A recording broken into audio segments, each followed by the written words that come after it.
Madeline stared at Axel. "You're the captain of the seated team, aren't you?"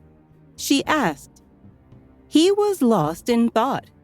He remembered that Jake had warned him about Madeline and that she loved to connect herself to Prince Warwick. "I can't believe a word this girl says," he thought. He was still in a daze, so she snapped her fingers in his face and said, "Hello? What's wrong with you?" She was irritated when he didn't answer her.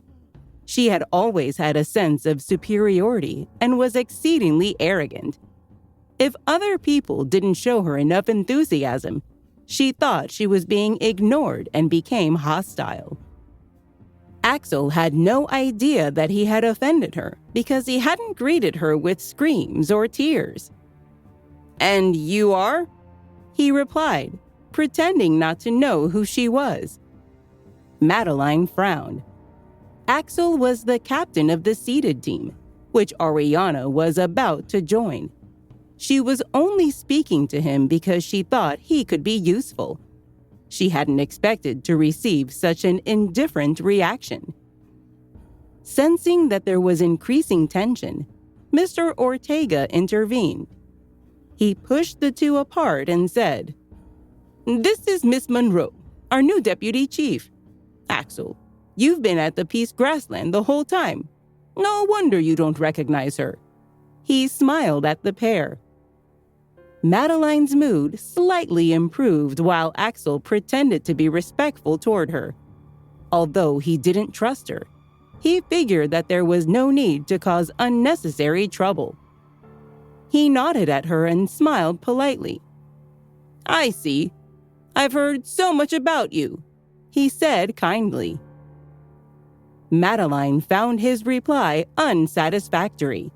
She scowled and looked away from him, and he was glad that she was no longer interested in interacting with him. Axel suddenly remembered something and said to Madeline, "Oh, yes, Miss Monroe, I just remembered that I'll need you to do me a small favor." She grimaced when she looked back at him. He handed her a form. "I'll need your signature here," he informed her. Madeline took the piece of paper and smirked. She saw that it was Ariana's registration form. Everybody else had signed it, and her signature was the last thing the girl would need to complete her registration. Madeline pretended not to recognize the form. She shook her head and said, "Do you not know where we are? We don't have time for such trivial things now." She put the form into her pocket. Axel was astonished. Why did she do that? She only needed to sign it. It couldn't have been any easier. "I can't believe this," he thought. He had no idea why she was offended. He looked back at Ariana, and she gave him a quick nod. Axel understood. He realized the two girls held grudges against each other because Madeline was vying for the prince's heart. What a troublesome day, Axel thought as he rubbed his head. At that moment, Master Madden announced, "The secret essence mine is a dangerous place, and none of you can walk off on your own. Violate the rules, and you'll be kicked off the team." It was a serious punishment. The team members looked at one another in bewilderment. Madeline chuckled. "I heard a student mention earlier that her paper crane could lead us out of the secret essence mine." "That's nonsense," Master Madden shouted. "No paper crane can do that," Camden Madden said sternly. "You must be dreaming." "It's not impossible," Trajan Turnberry said reluctantly. "I heard that inscription masters at level 8 or above have that sort of ability. Unfortunately, Blue Sky Kingdom has such capable masters, but we don't." Madeline was surprised. "There are no capable masters in our kingdom. Are you sure?" she asked. Master Turnberry said, "Of course. But Madeline pretended to search her memory. I thought a student gave you a paper crane earlier and told you it could lead you out of here, she murmured. No way! Master Turnberry exclaimed. His face darkened. What does a student know about formations? How many inscriptions can they possibly know? Inscriptions were made from complicated combinations of words, which could form patterns. As the level went up, the difficulty increased exponentially. They were incredibly difficult to learn. Trajan was an extremely talented inscription master, but was stuck at level 7 and couldn't move to the next stage. Everyone figured that if he couldn't do it, a student wouldn't be able to either. I remember now. There was a paper crane, he bellowed. He took the crane out of his chest pocket. I still have it. The inscriptions were written so carelessly that it made me wonder. If we get lost... He trailed off when he saw Ariana. Isn't she that student? Yes, it's her, he shouted. Master Turnberry looked at Ariana and was disappointed by what he thought was a lie. Ariana didn't know what to say. He waved his hand. I'm going to tear it up, he commanded. Ariana said, It really can help. Madeline made a move before Ariana could do anything. She grabbed the paper crane from him and tore it to pieces. Ariana gasped. She looked around at the tunnels before turning to Madeline and Master Turnberry and saying, I hope you don't regret that. Madeline smirked. Regret? Who do you think you are? She asked incredulously. Ariana wasn't angry, but Axel couldn't stand it anymore. Ariana was the Crown Prince's future wife, so she could say whatever she wanted. Madeline was only a fake. He felt that she couldn't offend Ariana. He stared at Madeline. What's your attitude? He cautioned. Everyone glared at him. His teammates couldn't believe he had just spoken to the deputy chief in a rude tone. It was so unlike their captain, because he usually played it safe. Madeline hadn't expected his response either. She had even considered winning Axel over to her side, since she still didn't have a team of supporters around her and had to fight her own battles. She let out a streak of energy, which flew at Axel. Ariana was about to help him when she realized that he was doing okay on his own. Madeline was a level 1 spiritual king, and Axel was a level 9 spiritual lord. The difference was quite small, so it made sense that he wasn't intimidated by her. Although Madeline and Axel were only 1 level apart, they belonged to 2 different stages. They began fighting. However, Axel had accumulated a lot of experience at the Peace Grassland, so he was able to exchange quite a few blows with Madeline. Ariana was trying to figure out Madeline's moves when Master Turnberry bellowed, "Stop it!"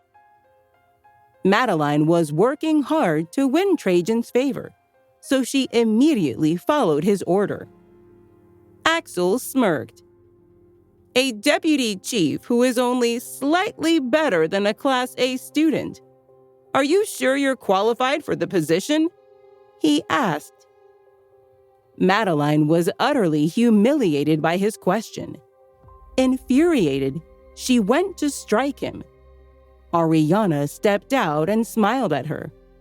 You get angry so easily. That's not something a deputy chief should do, she mocked. Madeline wasn't sure how to react. She turned to look at Ariana and growled at her. Master Madden was surprised to see the new deputy chief lose her temper with a student. By his standards, Madeline wasn't qualified for such an important role. The Crown Prince gave me the job. You can always complain to the prince, I suppose, Madeline replied. Madeline was confident that such a bold statement would win the argument. Prince Warwick's name represented the ultimate authority. No one would challenge his recommendation. If he sent Madeline to be the deputy chief, she was to be respected, regardless of how little talent she had. Master Madden decided to take a step back, feeling that he didn't have the right to reprimand her. Master Turnberry, who had ignored her, began to look at her with reverence. Ariana looked around the room and saw that everyone was surprised by Madeline's announcement. She couldn't take it anymore, so she snapped. How can you be so shameless? Prince Warwick is mine. They all stared at Ariana as if she had lost her mind. Axel was the only one who let out his breath in relief. I was right. Ariana is the Crown Prince's future wife, he thought. Meanwhile, Madeline was about to explode. She wanted to skin Ariana alive. Ariana couldn't believe she had said anything and wanted to slap herself for blurting it out. Oh, I can't believe what I just said. Why couldn't I keep my mouth shut? She wondered. Master Madden could see that Madeline was infuriated. Before she lost her temper, he said, "Silence! Stop this nonsense! This is completely inappropriate." Axel didn't mind being scolded, since he was only a student. However, Madeline was a deputy chief, and she considered herself to be in a prestigious position. She wouldn't stand for any disrespect and had never felt so embarrassed before. Before she could react, Master Turnberry took out a map he had drawn and handed it to Master Madden. "I've explored this area already. Follow the map, but don't leave this area." He drew a circle on the map. The area was at least 10 miles in radius. Master Madden's eyes lit up. "You've explored such a large area in such a short time. How impressive!" he exclaimed.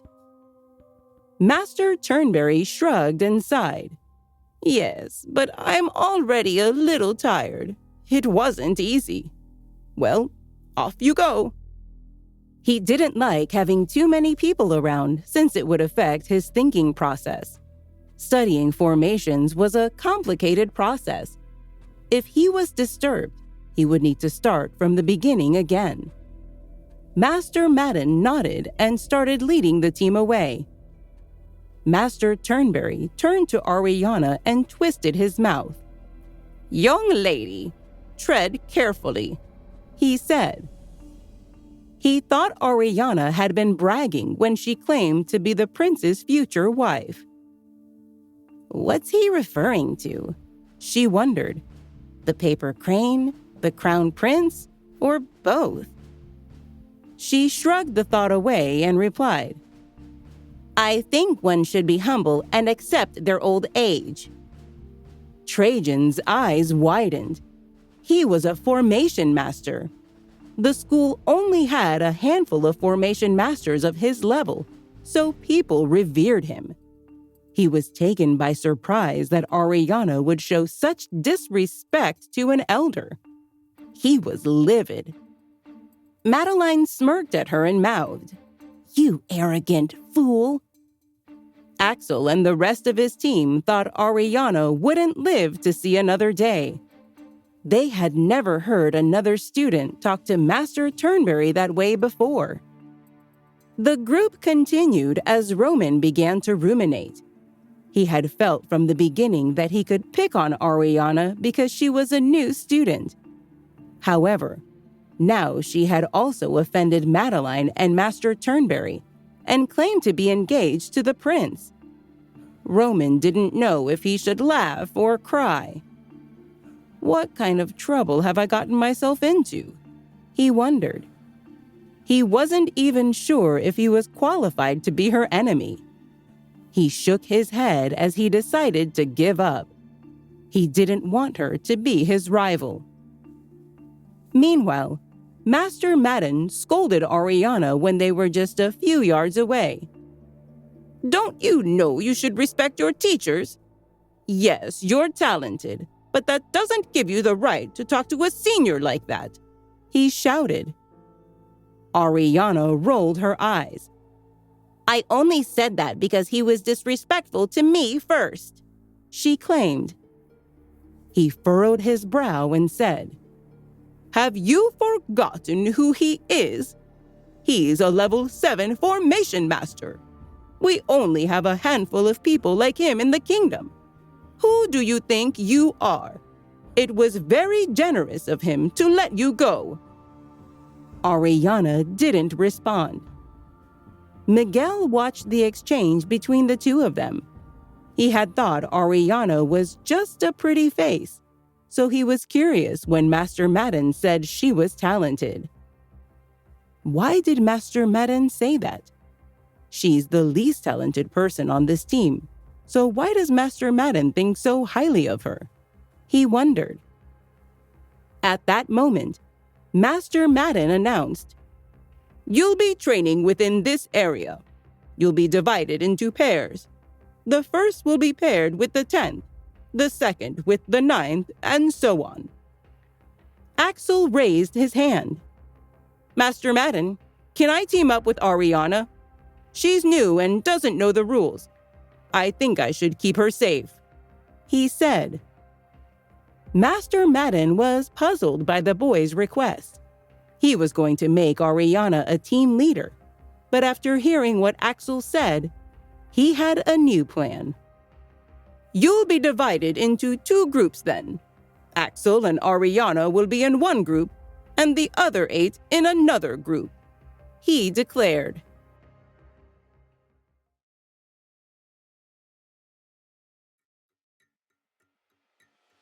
Everybody stared at Master Madden.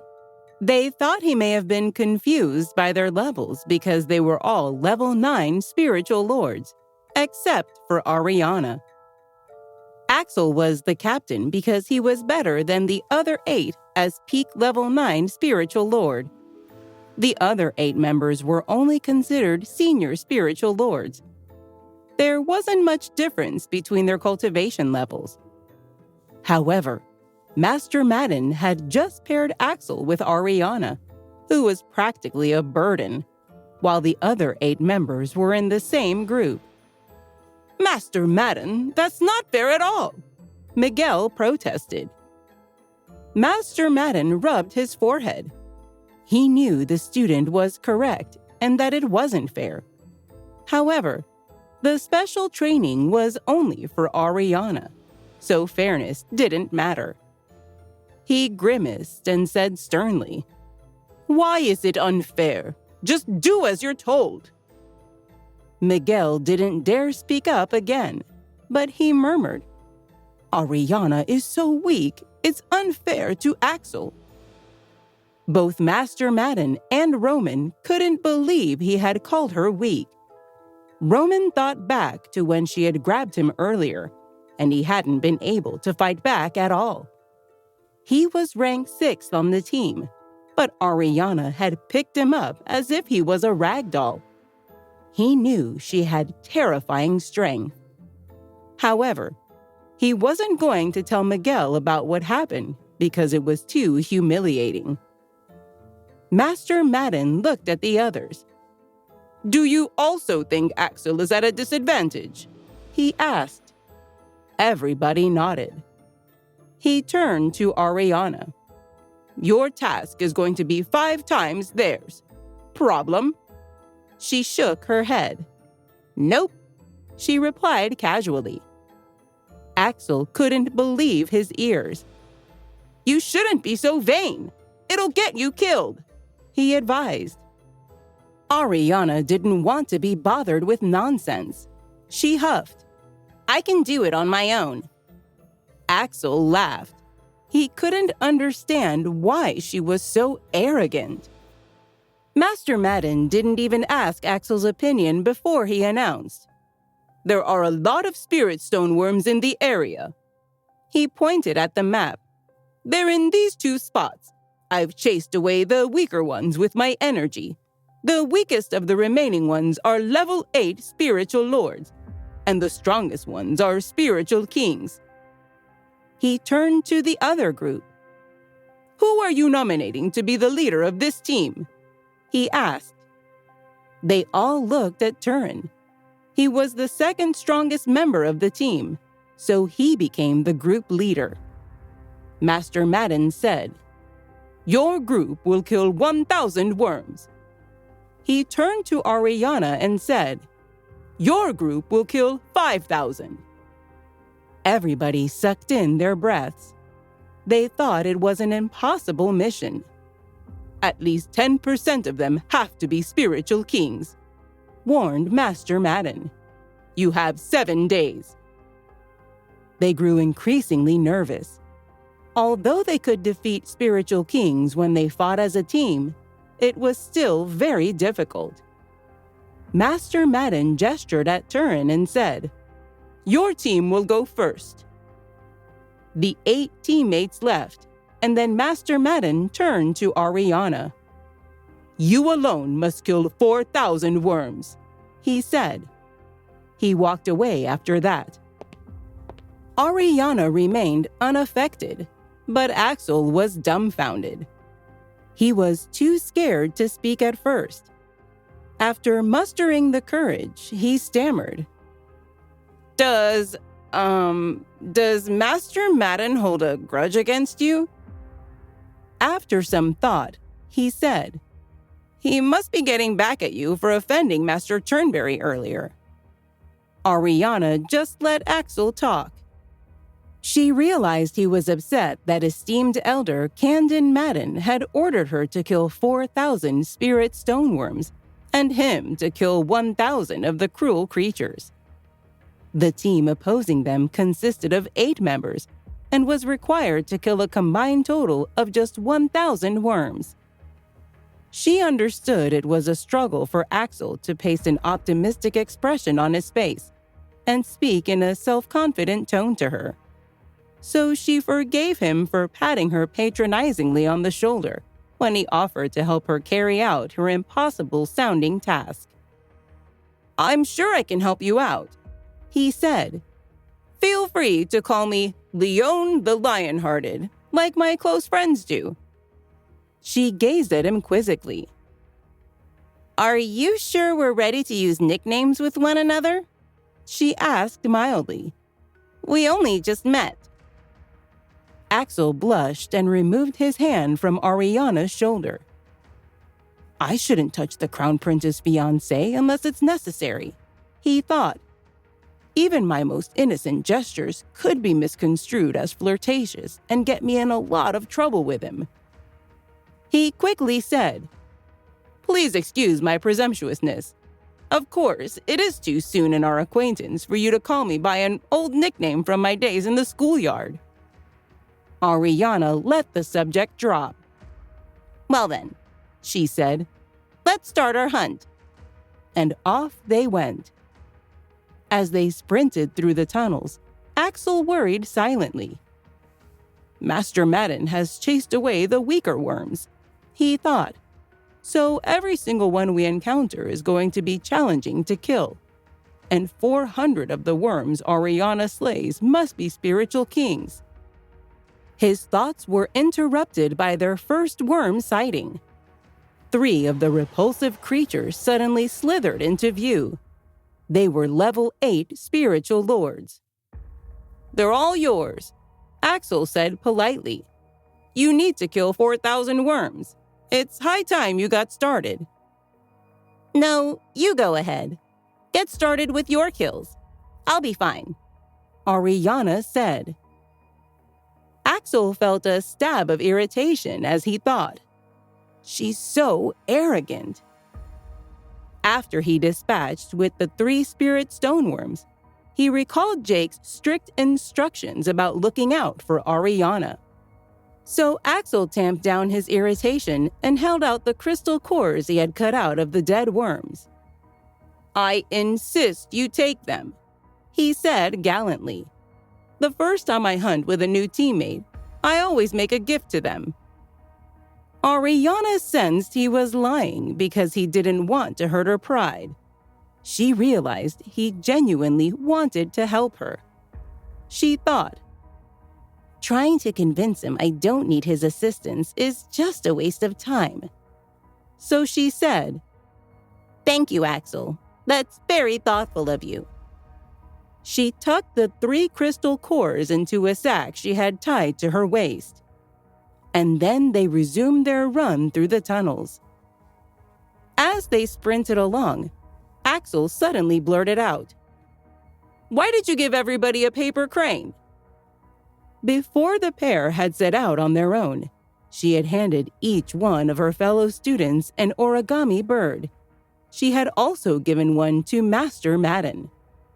She had done so just moments after eminent elder Trajan Turnberry had declared the paper devices to be useless. Master Turnberry was Sphinx Academy's expert on formations. He was in charge of maintaining the school's numerous defense formations. The students hadn't wanted to be rude to Ariana, so they all accepted the cranes, but had felt foolish about doing so. Ariana said, "I know Master Turnberry doubts the crane's efficacy, but he's much mistaken. They work." Axel said primly, "The students at the War Academy never question his judgment." "Master Turnberry is a soul whose intentions are good. He wants all of us to be safe, but he is wrong about my cranes," Ariana said. Axel felt another stab of irritation. He thought, she is incredibly arrogant. They ran in silence for a while. Suddenly, Axel got a call on his armband from Roman's friend Miguel. Master Turnberry had set up an array of spiritual stones that enabled the students inside the mine to use their armbands to communicate with each other. Miguel said, "Captain Axel, do you copy?" Axel replied, "Yes, Miguel. I hear you loud and clear. Is everything all right?" Miguel replied boastfully, "We just killed 50 spirit stoneworms. I think our group might win." Master Madden had told them that the captain of the team for the competition would be chosen from the winning group. If Miguel's group won, Axel wouldn't get to be the captain, even though he was the president of the Martial Arts Society. "So how many kills have you and Ariana made?" Miguel asked. Axel knew the armband call from Miguel was just a waste of time. He and Ariana should be tracking down more spirit stoneworms. But he also knew that nosy Miguel wouldn't end the call until he got an answer to his question. So Axel replied, "We've made 3 kills." Miguel said with surprise, "That's a very low number for a half day of hunting. What went wrong?" Axel wanted to hang up on Miguel, but he knew the teenager would keep calling back until he got an answer. So Axel said, "We've only encountered 3 of the creatures. We're having a temporary run of bad luck." What Axel didn't say was that Ariana had insisted that she be allowed to decide what direction they should take. He didn't tell his friend that Ariana had refused to use their map. Nor did he admit that Ariana had insisted she knew where to find a horde of spirit stoneworms. When Miguel replied, he sounded genuinely concerned. "I want the competition to be fair. Why don't you head in our direction? The worms are plentiful over here," he said. Axel glanced inquiringly at Ariana, who of course could hear every word of that armband conversation. She shook her head emphatically. So Axel regretfully told Miguel, "That's a very kind offer, but we're going to continue on our current path." Then he and Miguel finally ended their call. Ariana had assured Axel she could find vast numbers of level 8 spirit stoneworms for him to kill. Because he was a peak level 9 spiritual lord, he would be able to fight several of them at a time.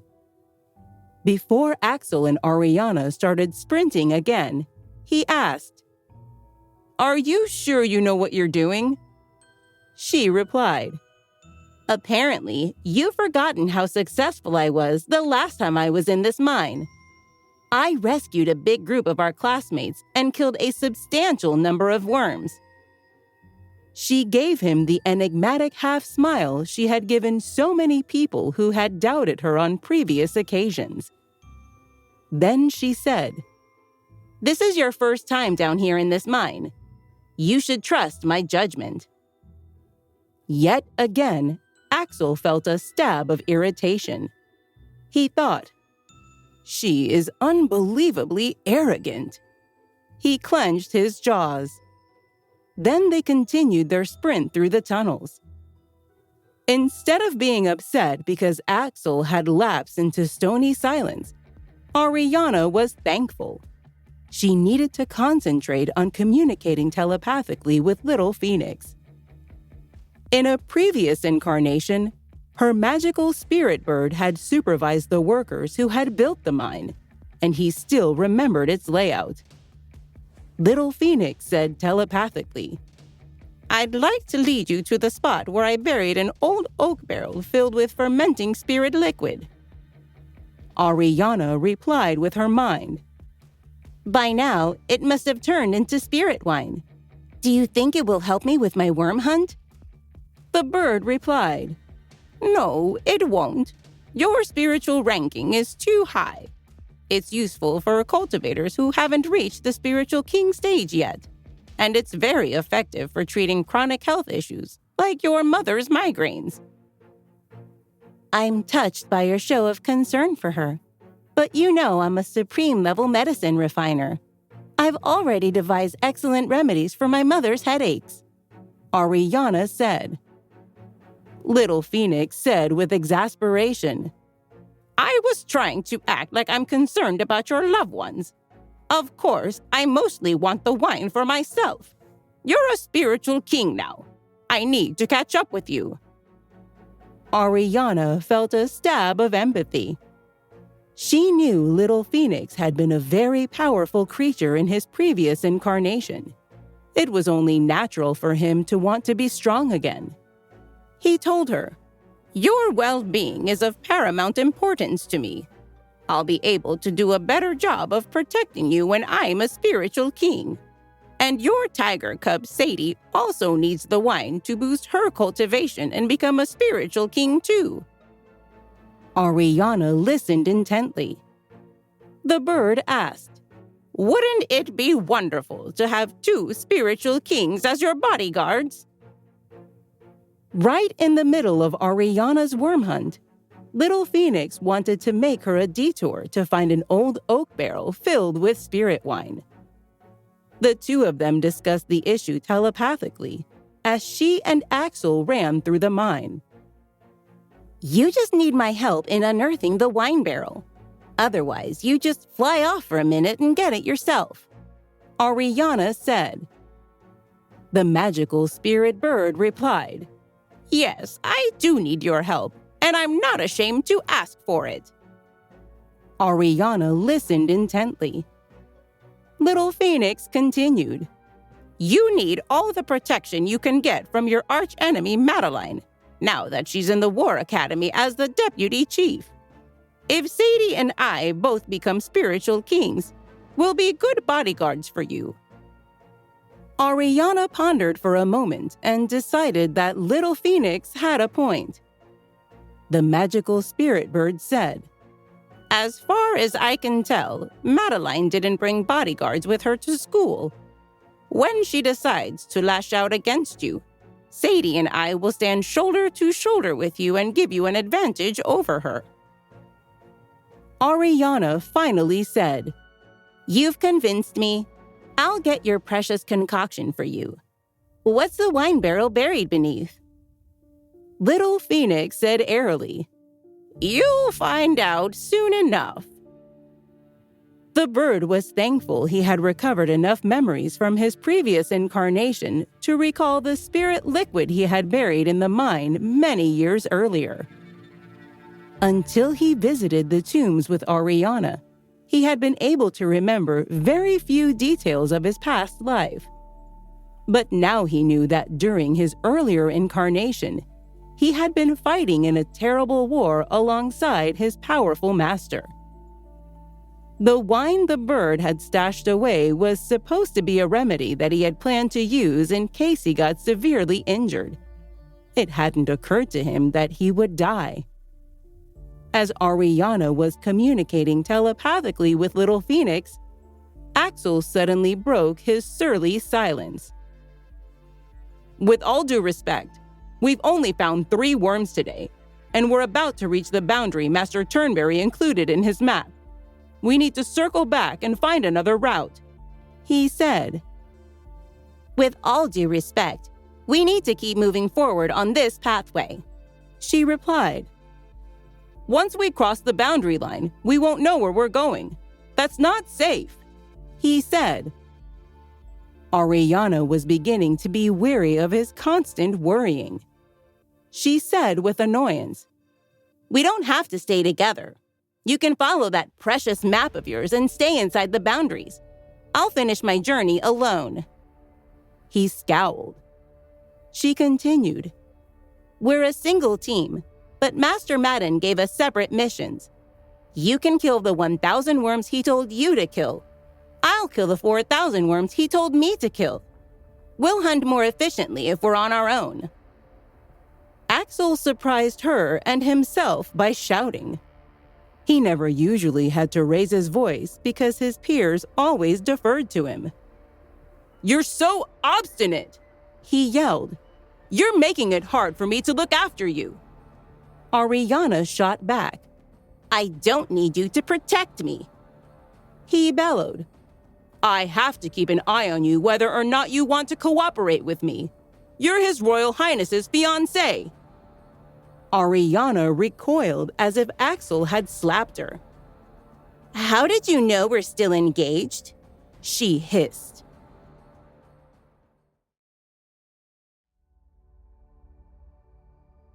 Axel's anger drained away. Ariana had just confirmed that she was indeed Warwick's fiancée. She was still irate, though. She said frostily, "Jake told you, didn't he?" Axel replied, "No, Jake only told me you're important to the Crown Prince.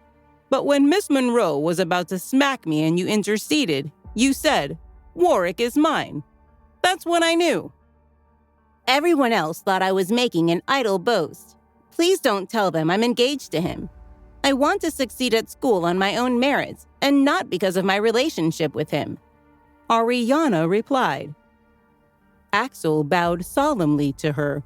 He thought her attitude was admirable. Ariana opened her mouth to speak, but then suddenly swiveled away from him and yanked her sword from its scabbard. Black shapes moved in the distant darkness beyond the range of the lights she and Axel wore on their belts. The hairs rose on the back of Axel's neck. "Prepare for battle," Ariana said commandingly. Axel drew his sword from his scabbard and leaped to her side. As luck would have it, they were standing in a spacious clearing that was the perfect place for a fight. He strained his eyes. For a moment, he couldn't see any spirit stoneworms, but he could sense the presence of evil, so he knew they were coming. He willed himself to be calm. He and Ariana waited for a moment. Then suddenly, Axel could see the approaching worms. He was a brave young warrior, but without meaning to, he screamed. Thousands of vicious beasts were advancing in their direction. "Ariana!" he shouted. "Run for your life!" She just stood there looking fixedly at the approaching monsters. He thought with alarm, "Should I drag her backward?" But he looked over his shoulder and saw that the road behind them was packed with spirit stoneworms. Axel turned around to face the oncoming creatures and noticed they were led by level 8 spiritual lords. The spiritual kingworms were following them. His blood ran cold. "So this is how my life ends," he thought with despair. He had a sudden vision of his mother weeping over an empty coffin, which was his. He felt the glorious future he had always imagined for himself slip from his grasp. Once again, he clenched his jaws. He thought with determination, "I must protect the Crown Prince's fiancée." He howled into his armband, "Master Madden, can you hear me? Master Madden, come help us!" The elder's voice crackled through the armband. He shouted, "I'm on my way." The other members of the seated team heard the conversation on their armbands and were terrified. "Captain Axel, what's going on?" Turin yelled into his armband. Axel suppressed a sob.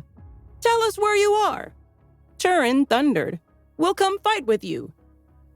Axel bellowed, "No, stay as far away as you can, or you'll get killed.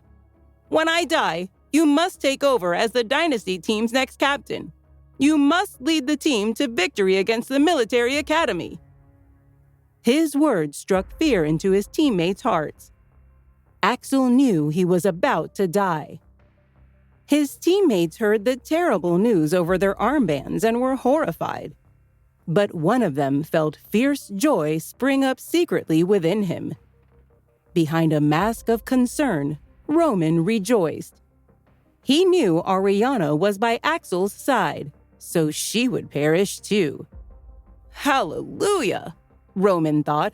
"Today's my lucky day." He was in love with Chrissy Cunningham, even though in his heart of hearts, he knew Chrissy was a treacherous creature with no moral compass. He knew Ariana wasn't responsible for Chrissy's earlier misconduct in the mine, which had led to her reckless demand to be sent to do military service in the Peace Grassland. But Roman was hopelessly devoted to beautiful, cruel Chrissy. And his girlfriend thought of Ariana as her mortal enemy, so he did too. Meanwhile, in his corner of the mine, Axel trembled with anguish, but his voice was firm. "Ariana," he declared, "as long as there is breath in my body, I will protect you. I'll battle these beasts. I'll slay so many of them that the survivors will attack me en masse, and you can escape unnoticed." Ariana was touched by his bravery. "I must save you," he continued. "I disappointed His Royal Highness last year, and I don't intend to do that again." "Oh, Axel, what happened?" Ariana said. "We lost the competition against the martial arts team. As the strongest member of our team, I was responsible for our defeat. I had high hopes of winning this year and making the Crown Prince proud of us," he replied. A fleeting vision of Warwick's beautiful face came unbidden to Ariana. She imagined how awful it would be to disappoint him and felt a stab of sympathy for Axel. He said gravely, "I'm still the Dynasty team's strongest member. If I die, the team's chances for victory will die with me. I will go to my grave regretting we never got the opportunity to regain our dignity." The spirit stoneworms were so close to Ariana and Axel that they could smell the giant monster's foul breath. Axel squared his shoulders and stood tall. He was about to speak a final word of farewell to Ariana. But to his utter astonishment, she suddenly charged toward the vile beast. She raised the fallen star sword into the air with a flourish and called out its name. Then she cried out the name of her favorite fighting stance in her most authoritative tone. Now that she was a spiritual king, Her voice sounded very authoritative indeed. "Earth control!" she thundered. "Make these monsters helpless!" With every word Ariana shouted, her power increased. Waves of spiritual energy emanated from her and flowed over an area with a 100-yard radius. She swept her lethal sword back and forth like the Grim Reaper's scythe. Blood filled the air with red mist. It obscured Axel's vision and filled his nostrils with the smell of rust. When he recovered from his shock and ran to assist Ariana, it was clear she didn't need his help. The floor of the tunnel was piled high with the giant worms' corpses. Their severed heads were flung far and wide. Mounds of crystal cores glittered amid the carnage. Off in the distance, surviving spirit stoneworms were immobilized. They couldn't decide whether to flee the gruesome scene or attack their cohort's killer. Axel just stared at Ariana, and awe filled his soul. She was covered in gore, and her fearsome sword gleamed. She looked like a battle goddess. For a long moment, Axel was too stunned to speak. Then he kneeled before Ariana in the blood and gore. He said with humility, "You saved us both. My eternal gratitude and fealty are yours." The fierce fire glowed in Ariana's eyes, but her voice sounded calm. "Then please lend me a hand and pick up the crystal cores. We need to make sure every single one of them is counted toward our victory," she asked. As he stood up to get to work, Ariana suddenly raised her fallen star sword and ran toward the surviving spirit stoneworms that lurked nearby. A chill ran up Axel's spine when he heard her war cry. She unleashed waves of spiritual energy that were 10 times more powerful than the ones she had deployed in her initial slaughter of the disgusting beasts. During her second battle with the giant worms, their corpses started piling up halfway to the mine's ceiling. Additional mounds of crystal cores gleamed amid the dead creature's foul flesh. Shame filled Axel's soul, and he cringed when he remembered how patronizingly he had spoken to Ariana at the outset of their hunt. I underestimated her, he thought. She didn't need my protection from these horrible worms. I needed hers. Suddenly, out of the corner of his eye, he noticed Camden Madden. The esteemed elder was standing a few steps away from them, intently watching Ariana as she methodically mowed down the monstrous worms. Axel's armband abruptly crackled with a call from Turin. "Captain Axel, are you alive?" Turin shouted. "Yes, Turin, Ariana and I survived," Axel replied. Then, to his astonishment, Axel started sobbing with relief. Turin gasped, "Oh, thank God!" Then, to his astonishment, he began to cry too.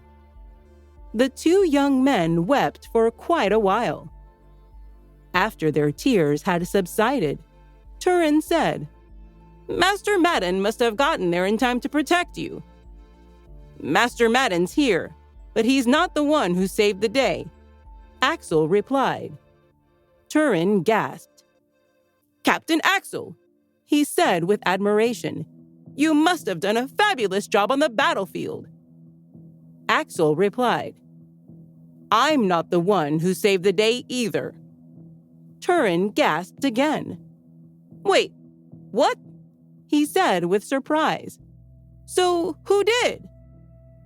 Suddenly, Axel felt overwhelmed by everything that had happened. He said, "I promise to tell you all about it after we get out of this hellhole." Then he abruptly ended the call. He looked around for Master Madden, but the elder was nowhere to be seen. Once again, Axel just stared at Ariana. She was working her way through a horde of spirit stoneworms, killing row after row of them. He noticed that again and again, she used a complicated fighting stance whose name he didn't know. He thought, "Oh my goodness, she's using her battle with these beasts as a training drill to practice that stance." When the worms' corpses had piled up 3/4 of the way to the mine ceiling, the surviving creatures suddenly fled the scene. Axel ran to Ariana and bowed reverently. The words that sprang into his mind seemed inadequate to express his admiration, so he stayed silent. Now her eyes and her voice were calm. She said, "What's our tally of crystal cores? They're especially valuable because they contain highly concentrated spiritual essence." He replied, "I've already collected 4,000 of them, and I'm not done picking them up." Ariana looked pleased but not surprised. He said, "You've already completed your mission." She nodded. Axel said, "No other War Academy student could have finished the job so fast." She regarded him in amiable silence. He continued, "No ordinary mortal could have finished that job so fast." Earlier that day, Ariana had asked him not to talk about her engagement to Warwick, and Axel intended to honor her request. So instead of making his next observation out loud, Axel thought, "Ariana and the Crown Prince are the perfect couple. They're both so superior to the rest of us that we shouldn't envy them. We should just admire them." Ariana suddenly asked, "Why are you looking at me like that, Axel?" He replied, "Because I realize you're a spiritual king." The other members of the seeded team were going to be thrilled when they found out about Ariana's exalted spiritual ranking. "We were surely going to lose our upcoming competition against the military academy," Axel told her. "But now that we have you in our lineup, we might win." Ariana said modestly, "I'll do the best I can for you." For the first time since they had been introduced, Axel smiled in Ariana's presence. His grin made his normally serious face look boyish. Ariana felt a stab of sympathy for him because she knew how badly he wanted to win the competition. She knew how upset he was because of the defeat of the seeded team had suffered the previous year. It had disappointed the Crown Prince, who had founded the team. Ariana said, "Explain the situation to me, Axel. I need to understand the challenges we're facing. How did the military academy's team wind up with more highly capable members than ours?" He replied, "Their team members got a big cultivation boost because of a spirit stone mine they found in the Peace Grassland this year. Everyone on their roster, including their captain, Luigi Laredo, has become very arrogant because of their enhanced talent." Ariana listened intently. Axel continued, "They found the mine because winning last year's competition gave them the right to choose their deployment location before other groups of new soldiers. They picked the third zone, where the presence of a mine had long been suspected." Axel sighed. Then he said, "As you probably know, there's a spot in the center of every active spirit stone mine where people can just cut their cultivation time in half." Ariana nodded. Her neighbor, Hunter James, had a spirit stone mine beneath his house. She had used her inscription skills to direct the mine's energy into a formation where the members of her household could use it. The energy had helped them make excellent spiritual progress. Axel sighed again. And then he said, "Sadly, the mine we're in doesn't have any spiritual energy reserves left in it, so our team can't get a quick cultivation boost from it." Ariana realized there was something else in the mine that could improve her team members' capability. but she decided not to broach the subject right then. Instead, she said, "Tell me about our team member's spiritual status." He replied, "I'm not a spiritual king like you are." Ariana said gently, "I could sense that." He sighed yet again. "When I first became a spiritual lord, I was so proud of my achievement," he said, "but now I'm stuck at level 9. I haven't advanced for 2 years. No matter how hard I train, I can't make a breakthrough." Inside her mind, Ariana heard Little Phoenix cackle derisively. "Of course he can't make a breakthrough," the magical spirit bird told her telepathically. She tried to make her telepathic conversation with him a quick one. She didn't want to seem distracted while Axel was confiding in her about his problems with cultivation. That would hurt his feelings. "Little Phoenix," Ariana said telepathically, "why can't Axel make a breakthrough?" The bird replied, "His last half-dozen breakthroughs were too rapid-fire. He didn't build a strong foundation after them, and he injured his energy center, then re-injured it before it had fully healed."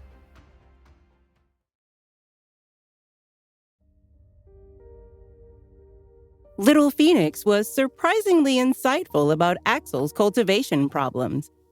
The magical spirit bird told Ariana telepathically, "Axel has a crack in his energy center. His spiritual essence lacks whenever he cultivates. This condition prevents him from becoming a spiritual king." Ariana asked Little Phoenix, "Is there a remedy for Axel's condition?" The bird replied, "I'm sure a glass of my spirit wine will repair his cracked energy center, and he'll become a spiritual king in no time flat."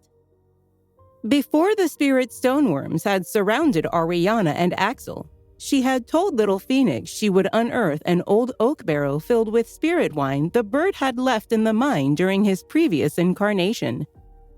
Little Phoenix wanted to use the wine to speed up his cultivation so he could quickly become a spiritual king. He planned to give Sadie some of the wine so the tiger cub could also attain that ranking. The bird had convinced Ariana that having 2 spiritual kings as bodyguards would give her an advantage over Madeline Monroe. Ariana's arch-enemy hadn't brought any bodyguards with her to the War Academy. Axel didn't realize that while he was talking to Ariana, she was carrying on her telepathic conversation with Little Phoenix. Axel said, "Our teammate Turin still has a long way to go before he can become a spiritual king. On the military academy's team, the captain, Luigi, is a spiritual king, and his teammate Chester Chaikin has a ranking between a spiritual lords and a spiritual kings." Ariana nodded to reassure Axel she was listening to him. He said, "Now that you're on our team, we'll be able to put up a good fight against our rivals.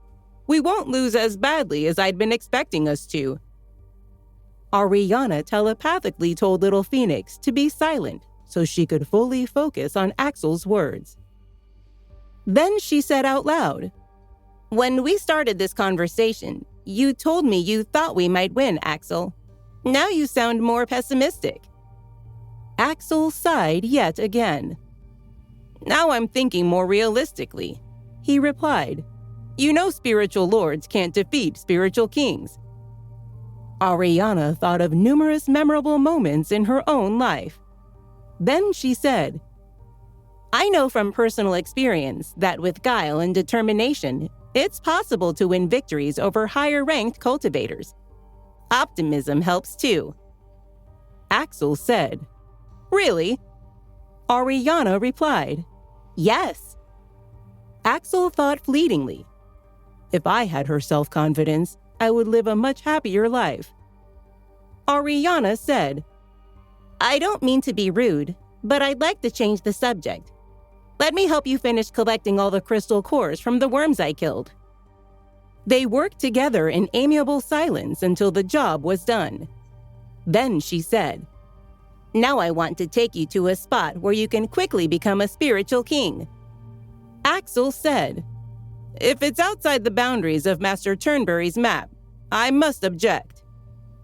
Ariana suddenly succumbed to exasperation. "Oh my God!" she exclaimed. "Why are we having this conversation again? I'm a spiritual king. You've just seen me kill thousands of spirit stoneworms. Why don't you trust my judgment?" Axel looked abashed. But he stubbornly said, "Your safety is of paramount importance to our team. Your safety is of paramount importance to the Crown Prince. We should be cautious." Ariana snapped. "You've forgotten that the first time I came to this mine, I found my way around without using a map." Axel looked even more abashed. Ariana said, "The worms won't hurt me, and I can give you something that will keep them from bothering you. If you hang it around your neck, you'll be able to move freely throughout the mine." She handed him a pouch with a long leather cord attached to it. He sniffed it and made a face. "Thank you, I guess," he said. "What's inside it? Why does it smell so awful?" He reached for the cork that stopped the pouch. She said, "Please don't open it." So Axel just hung the smelly pouch around his neck. When she strode beyond the map's boundaries, he silently fell into step beside her. They walked and then walked some more. Time passed. The pouch proved to be effective because they didn't see a single worm. On and on they walked. More time passed. Suddenly, Axel couldn't take it anymore. "I am beset by anxiety," he blurted out. "This mine has 100,000 tunnels. Do you know which ones will lead us to the spot where we'll find a remedy for my cultivation bottleneck?" Ariana was only half listening because she was telepathically haranguing Little Phoenix about their time-consuming trek to his buried barrel of spirit wine. Axel continued. "Master Turnberry told us the formation inside this mine constantly changes the tunnel's configurations." Ariana replied, "That's how a formation works. It moves things around. If you stay close to me, you won't get lost." Axel declared in a voice edged with panic, "I've said it before, and I'll say it again. Your safety is of paramount importance to our team and to His Royal Highness. We should return to the mapped-out section of the mine." His outburst got Ariana's full attention. Once again, she succumbed to exasperation. "And as I've said before, you should trust my judgment," she replied tartly. "I led an entire group of students through this mine the last time I was here.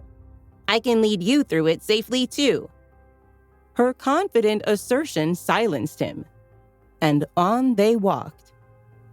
As they strode through the dark and dreary tunnels, Ariana resumed her telepathic needling of Little Phoenix. "Are you leading me astray in this godforsaken mine?" she snarled. The bird replied mildly, "Just keep going." Ariana said, "You're relying on memory, which can be a very unreliable construct, to keep us from getting lost. I don't like it one bit." Little Phoenix threw her own words back at her. "You should trust my judgment," he retorted, and on they walked. Axel didn't utter any further objections, but as the hours passed, his eyes betrayed his anguish. The communication device in his armband had gone dead soon after he and Ariana had stepped outside the boundaries of Master Turnberry's map. Turin became alarmed after he tried unsuccessfully to call Axel, so he alerted Master Madden to Axel and Ariana's disappearance. After the elder finished his call with Turin, his mind reeled. He thought, "I brought these students into the mine for training exercises. I wasn't trying to kill them. But now the War Academy's most formidable fighters are in peril." He took Turin's team to Master Turnberry so they could explain the situation to Sphinx Academy's resident expert on formations. Master Turnberry ignored them, as he so often ignored other human beings while he was cogitating. The distinguished elder was trying very hard to solve the mind's formation, but wasn't making much progress. So Master Madden spoke instead to Mr. Ortega, who was also on the scene. Omari Ortega taught inscriptions at the War Academy. He was Master Turnberry's disciple. Sphinx Academy's elders were considered to be the teacher's superiors, so Mr. Ortega was Master Madden's subordinate. Nevertheless, the tutor felt free to lose his temper in Master Madden's presence. "I told all of you students to stay in the circle that was mapped out," he shouted. "It's the only place where we can guarantee your safety. Axel and Ariana disobeyed my order. They have no one but themselves to blame for this predicament." Of course, Ariana's archenemy, Madeline Monroe, was on the scene. One reason she had secured a job as deputy chief at the War Academy was to get the opportunity to rub elbows with Master Turnberry. He had humiliated Madeline in front of the school's teachers, so she hated him. But she nevertheless wanted to get him to agree to become her private tutor in formations and inscriptions. She had followed him into the mine so she could hover around him and flatter him whenever possible. The other reason she had secured a job at the War Academy was to get the opportunity to torment and badmouth her arch-rival Ariana. So Madeline inserted herself into Mr. Ortega's conversation with Turin's team. She said primly, "Axel's never been a reckless student before. Ariana's a bad influence on him." Her listeners politely refrained from pointing out that she had arrived at the War Academy at the same time as Ariana and hadn't known Axel before then. Mr. Ortega was looking for someone to blame, so he echoed the deputy chief's observation. "Ariana is a troublemaker," he said. "I knew it from the start." His listeners politely refrained from pointing out that Ariana had heroically led a group of students out of the mine when Mr. Turnberry and the tutors had been unable to get inside it and rescue them. Because no one challenged Mr. Ortega, he continued his rant. He said harshly to Master Madden, "We don't have the time or energy to hunt for Axel and Ariana. Master Turnberry is searching feverishly for the mine's formation core. We haven't slept in days." Mr. Ortega's impertinence deeply offended Master Madden, whose status at the school was an exalted one. The esteemed elder walked right up to Master Turnberry and grabbed his arm. He cried out, "Master Turnberry, you must help me. We must find Ariana Grace." Master Turnberry's eyes blazed with fury when he was jolted out of his reverie. But he forced himself to calm down when he realized a fellow elder was addressing him. "I was lost in thought," he replied. "What did you say?" Master Madden answered, "I said Ariana Grace is missing. I would be deeply thankful if you would help me find her."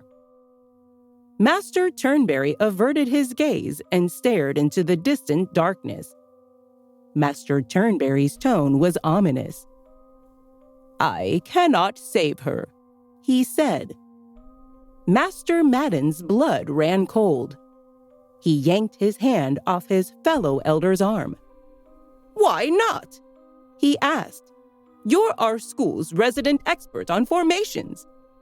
Master Turnberry replied, "The mine has 100,000 tunnels whose positions are constantly changing because of the formation that governs them. I've mapped out just a few hundred of them so far. She's probably in an unmapped tunnel." Master Madden had a sudden vision of Ariana's mother weeping over her daughter's empty coffin. He imagined the glorious life Ariana would have lived if he hadn't prematurely ended it by ordering her to do a training exercise in the mine. "No!" he shouted. "No!" He drew a ragged breath and then leaned in closer to Master Turnberry.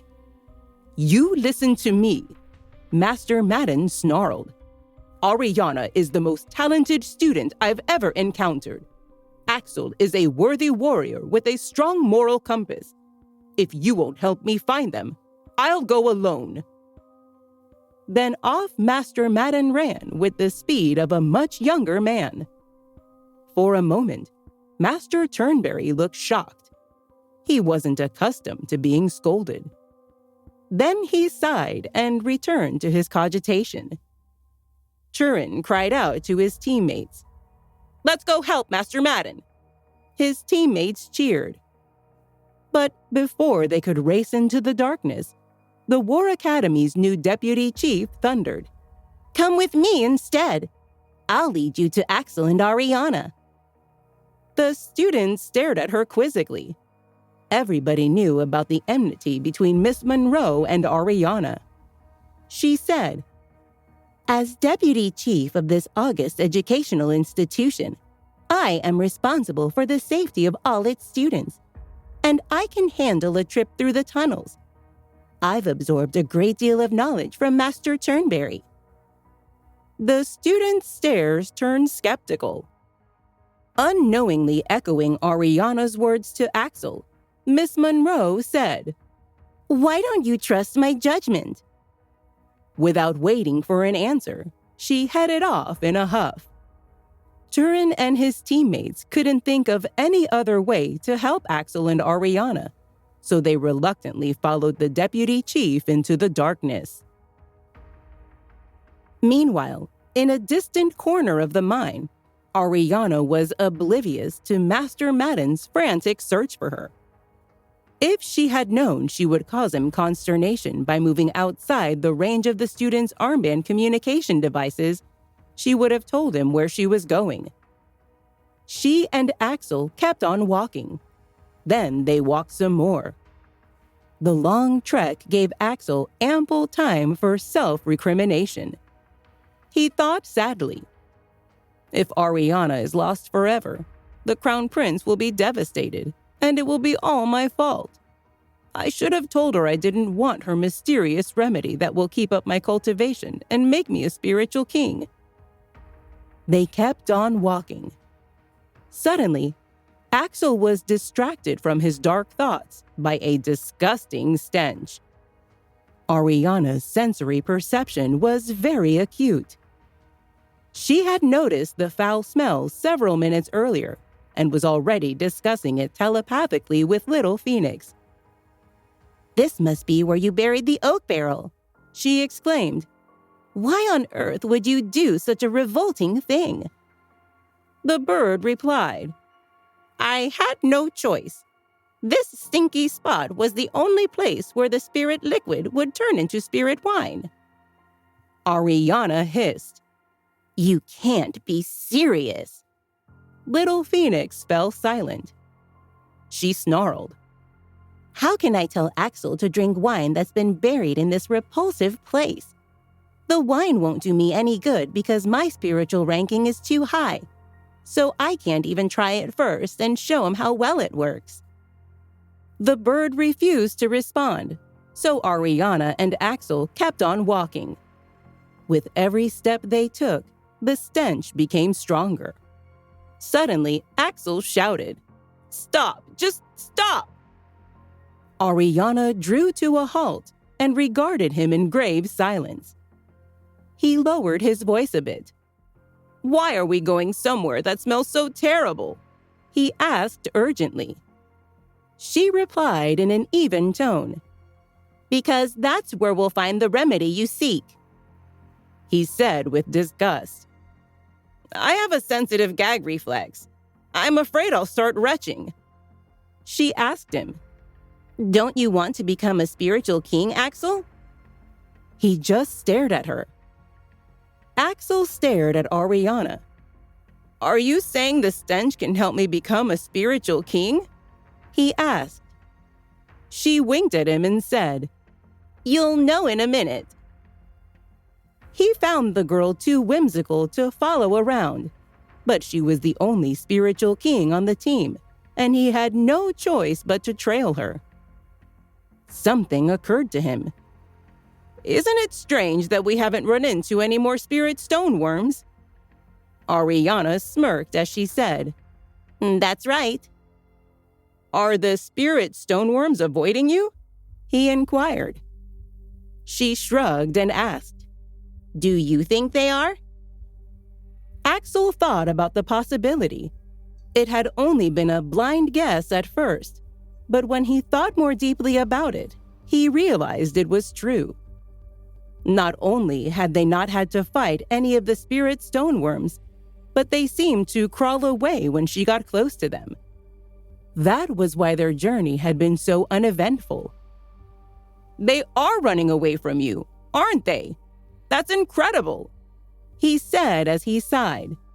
He couldn't believe that she was repelling the worms. Ariana chuckled. No, I don't think so, she replied. Suddenly, Axel heard a noise. He turned around and was astonished by what he saw. Spirit stoneworms, he exclaimed. Only a second ago, he thought the worms were running away from her, but he was proven wrong. There are the worms! They're coming our way! He exclaimed, his voice trembling. He wasn't a timid man. Having fought in the Peace Grassland, not much could scare him. However, what he saw was jaw-dropping. Axel and Ariana were in one of the many passageways, and behind them were countless tunnels. The spirit stoneworms were rushing out of all the tunnels at once and heading toward them. There were many worms, and they kept coming. Everywhere he looked, there were more than he could count.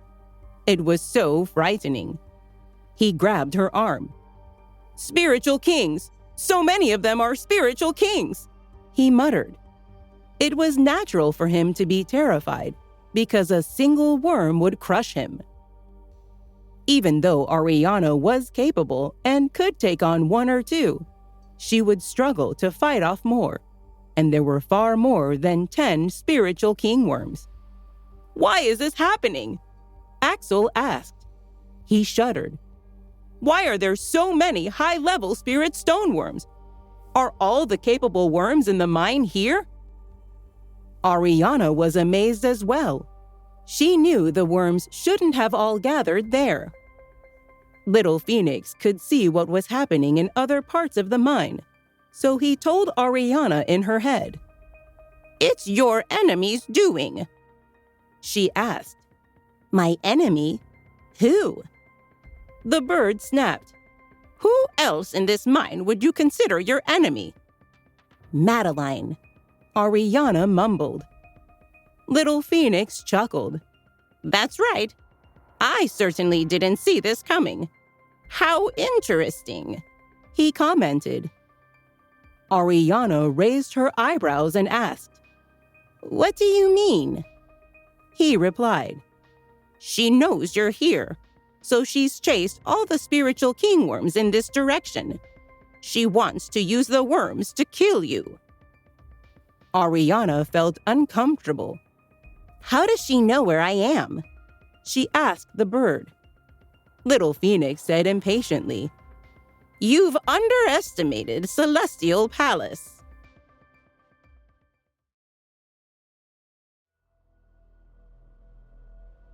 Little Phoenix said, Celestial Palace isn't famous for nothing. Madeline is their sacred lady. It's not surprising that she would have a few tricks up her sleeve. Ariana agreed after giving it some thought.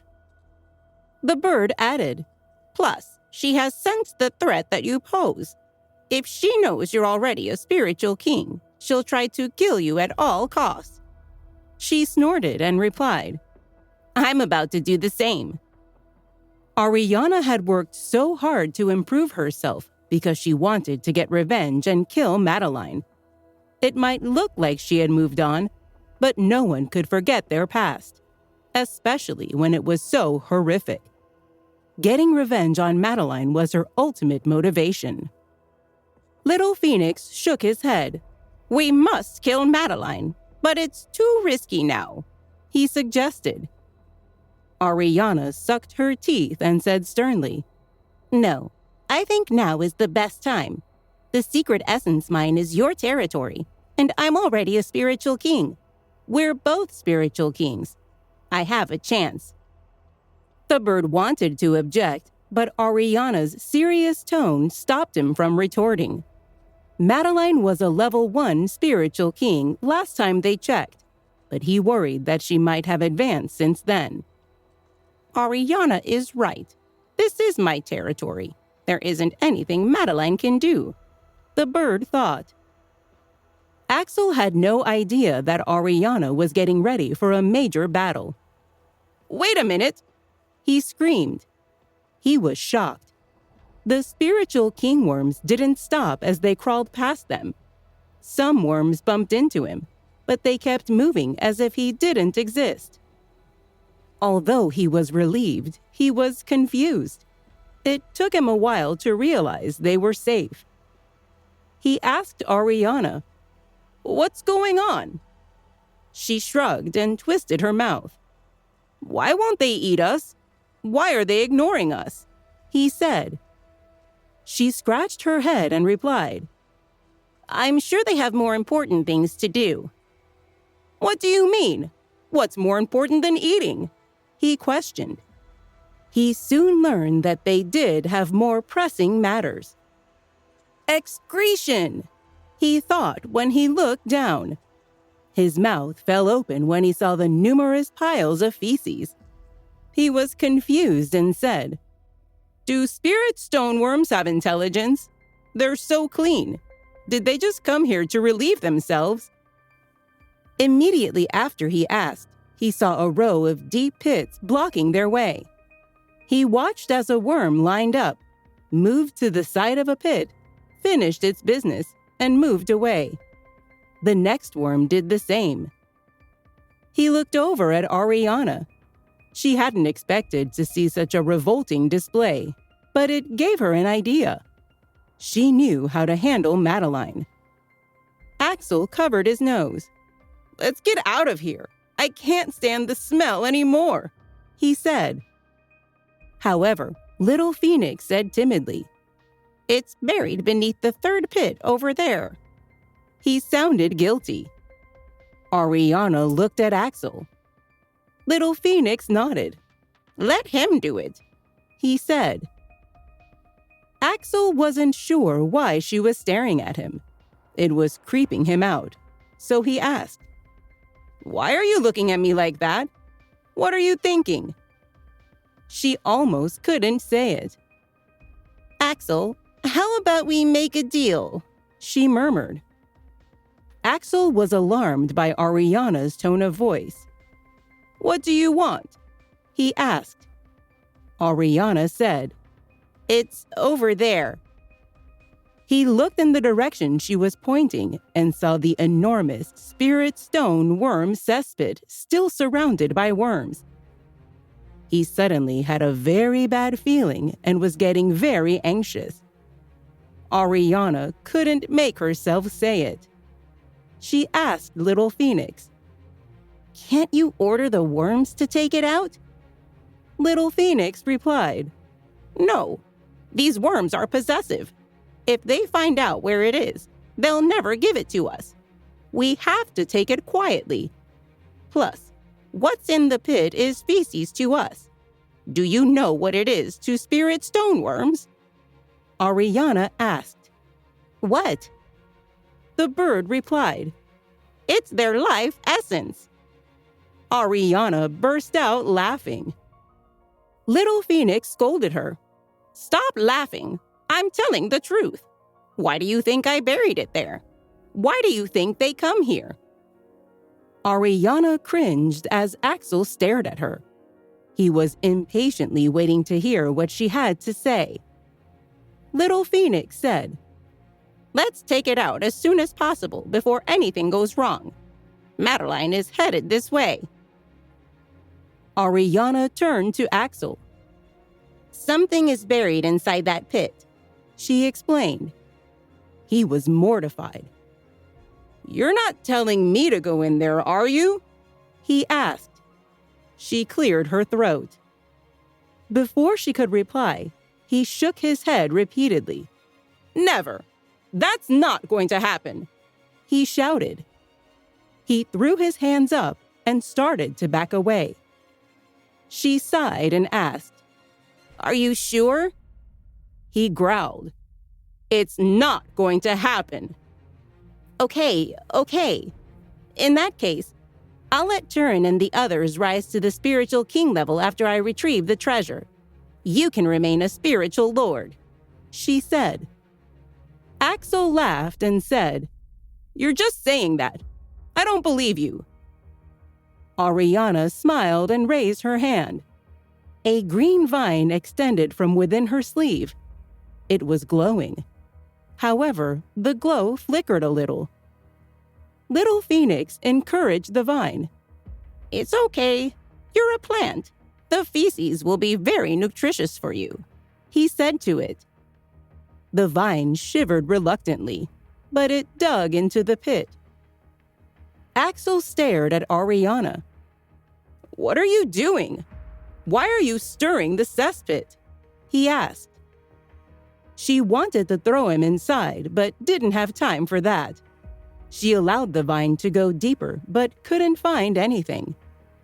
She asked the bird impatiently, Are you sure it's buried here? Little Phoenix said, Of course. I buried it myself. Why can't you find it? Ariana replied, If you could dig the hole before, why can't you take it out on your own? He began reluctantly. Well, However, he was unable to finish his thought because they heard footsteps. Madeline's here, Little Phoenix warned Ariana. She broke off from the others. Ariana looked around and gestured at Axel to take cover. He was confused. Why do I need to hide? She explained. You're a witness. If Madeline kills me, do you think she'll let you live? His eyes widened as he asked, Madeline wants to kill you? Why? Why do you think Madeline wants to kill me? Ariana asked. Axel thought about it. What are you talking about? She doesn't want to kill you. I don't believe you. Ariana kicked him into the pit before he had time to react. Axel was furious. That evil girl.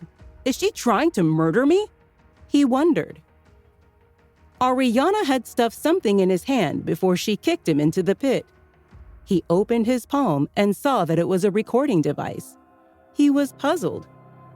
Why did she give me a recording device? He wondered. The next moment, Madeline walked through the door.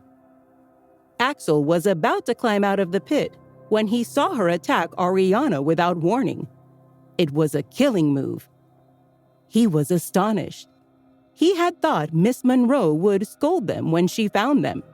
He hadn't seen the assault coming. Ariana drew out her fallen star sword. The two swords collided. Sparks flew everywhere. Ariana stumbled back to cancel out Madeline's force. Madeline stood her ground. In Axel's eyes, Miss Monroe was much more capable than Ariana. He was about to come out from hiding, but when he saw how strange Madeline's behavior was, he realized what the recording device was for. He thought, Oh, Ariana, you're a clever girl. He decided he would wait in the pit and see what Miss Monroe was up to. The two girls landed in their original spots after their first exchange of blows. Madeline stared at Ariana and gave off a terrifying energy. The temperature suddenly dropped, and the air seemed to freeze. Energy surged from her sword, filling the space. Madeline glowered at Ariana. Ariana met her gaze with the same intensity. You're a spiritual king, Madeline screamed as she gritted her teeth. Her voice was shaking with rage. You managed to reach the spiritual king stage under my nose. Ariana gave her an indifferent look. Madeline's face was twisted with fury. You are a genius. I was watching you closely, but you still managed to become a spiritual king. I'm amazed, Ariana, she exclaimed. Madeline hardly ever let her emotions show on her face, but that was when she was around other people. Ariana grinned. Do you regret it? She asked. Yes, I do, Madeline roared. I regret that I didn't kill you. That's right, said Ariana. You and your family destroyed my true phoenix blood back then. I couldn't understand why you let me live. Mercy isn't your thing. Because I hate you. I wanted you to live in shame, Madeline thundered. She had no idea that Axel was hiding in the cesspit nearby with a recording device in his hand. She had no scruples. The smell was so strong that Axel's scent was completely covered. Had it not been the case, Madeline would have discovered him right away and wouldn't have said those things. She was telling the whole truth because she thought those were the last moments of Ariana's life. Madeline grew agitated. Let's be clear about one thing. I'm the only one who has true phoenix blood in the world. No one else can have it, she screamed. Ariana asked, Can't we both have it? No, never, Madeline said decisively. I meant to be successful and all-powerful. You can't take what's mine like you've done in the past. We were children when you stole the blood from me. What could I have taken from you back then? Ariana inquired. She was genuinely curious about what Madeline meant. The girl raised her chin as she replied, What did you take from me? Are you kidding? Ariana, you're so forgetful. Why do you say that? Ariana asked. Madeline scowled. We both have the true phoenix blood, but why did you always make faster progress than me? She barked. That's because I'm from another world, and I have my memories from a previous life. Of course, I'm a faster learner than you, Ariana thought. Madeline continued. Why are you more knowledgeable than me? Ariana's mouth twitched. She considered the question for a moment. She had been taught by her beautiful master, who used to rule the continent and knew pretty much everything. There was no question why she had advanced so rapidly. Madeline roared.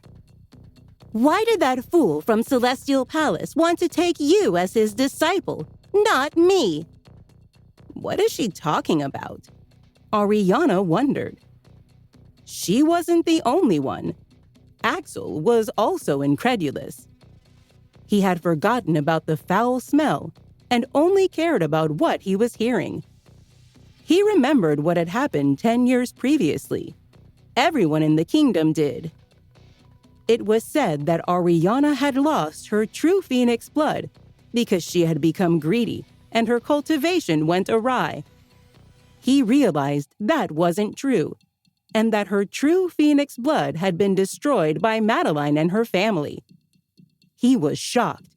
He felt like a lightning bolt had struck him. His breath became heavier, but because of where they were and how irritated Madeline was, she didn't notice. Ariana scowled. How did you know the head of Celestial Palace wanted to take me in? She asked. Madeline laughed. How could I not know? That fool praised you in front of my grandfather all the time, and he never mentioned me, even though I also had true phoenix blood. If he hadn't done that, my family would have never stolen it from you, she exclaimed. Ariana scoffed. Who are you kidding? Your family still would have done it. You've probably been trying to get rid of me ever since I was born. No, not at first, Madeline said earnestly. When they found out we both had the true phoenix blood, they trained me with all their might. They wanted me to be prettier and more capable than you, but you were too talented." She glared at Ariana. She had always been a proud girl and never showed her emotions. However, since she thought nobody was around, she decided to speak her mind before she killed Ariana.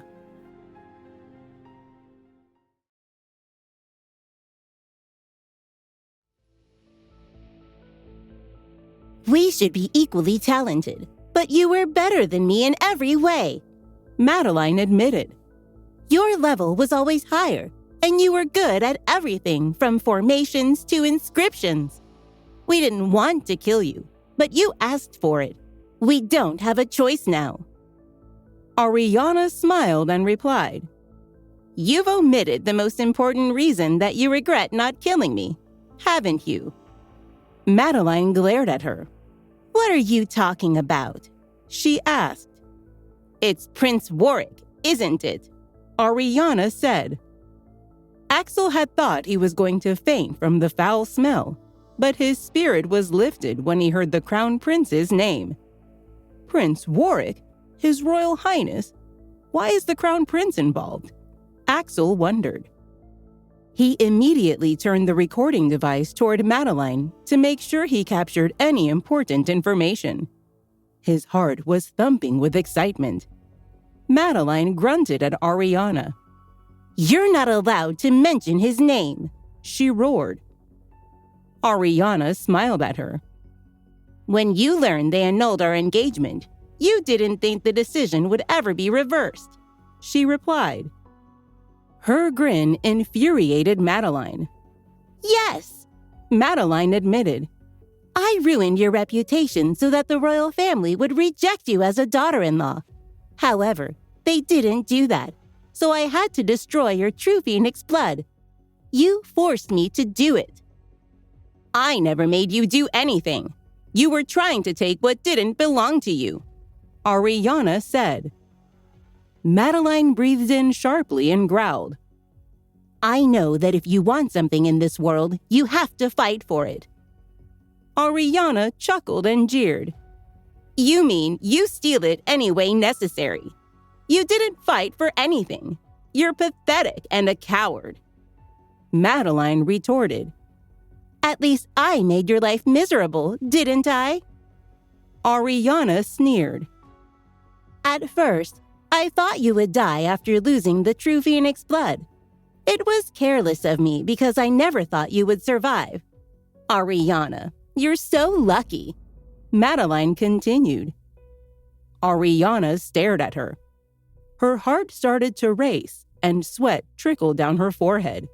She was both infuriated and devastated. She hadn't died, but Master Mage had suffered as a result. The thought made her want to tear Madeline to pieces. Even if she could revive her beautiful master in the end, he had still missed 10 beautiful years of her life.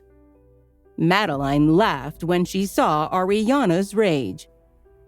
"When I found out that you survived, I went to see you at the Grace's residence," Madeline said condescendingly. "I was going to kill you and finish this nonsense for good. But what did I see? Gina was picking on you." Madeline laughed.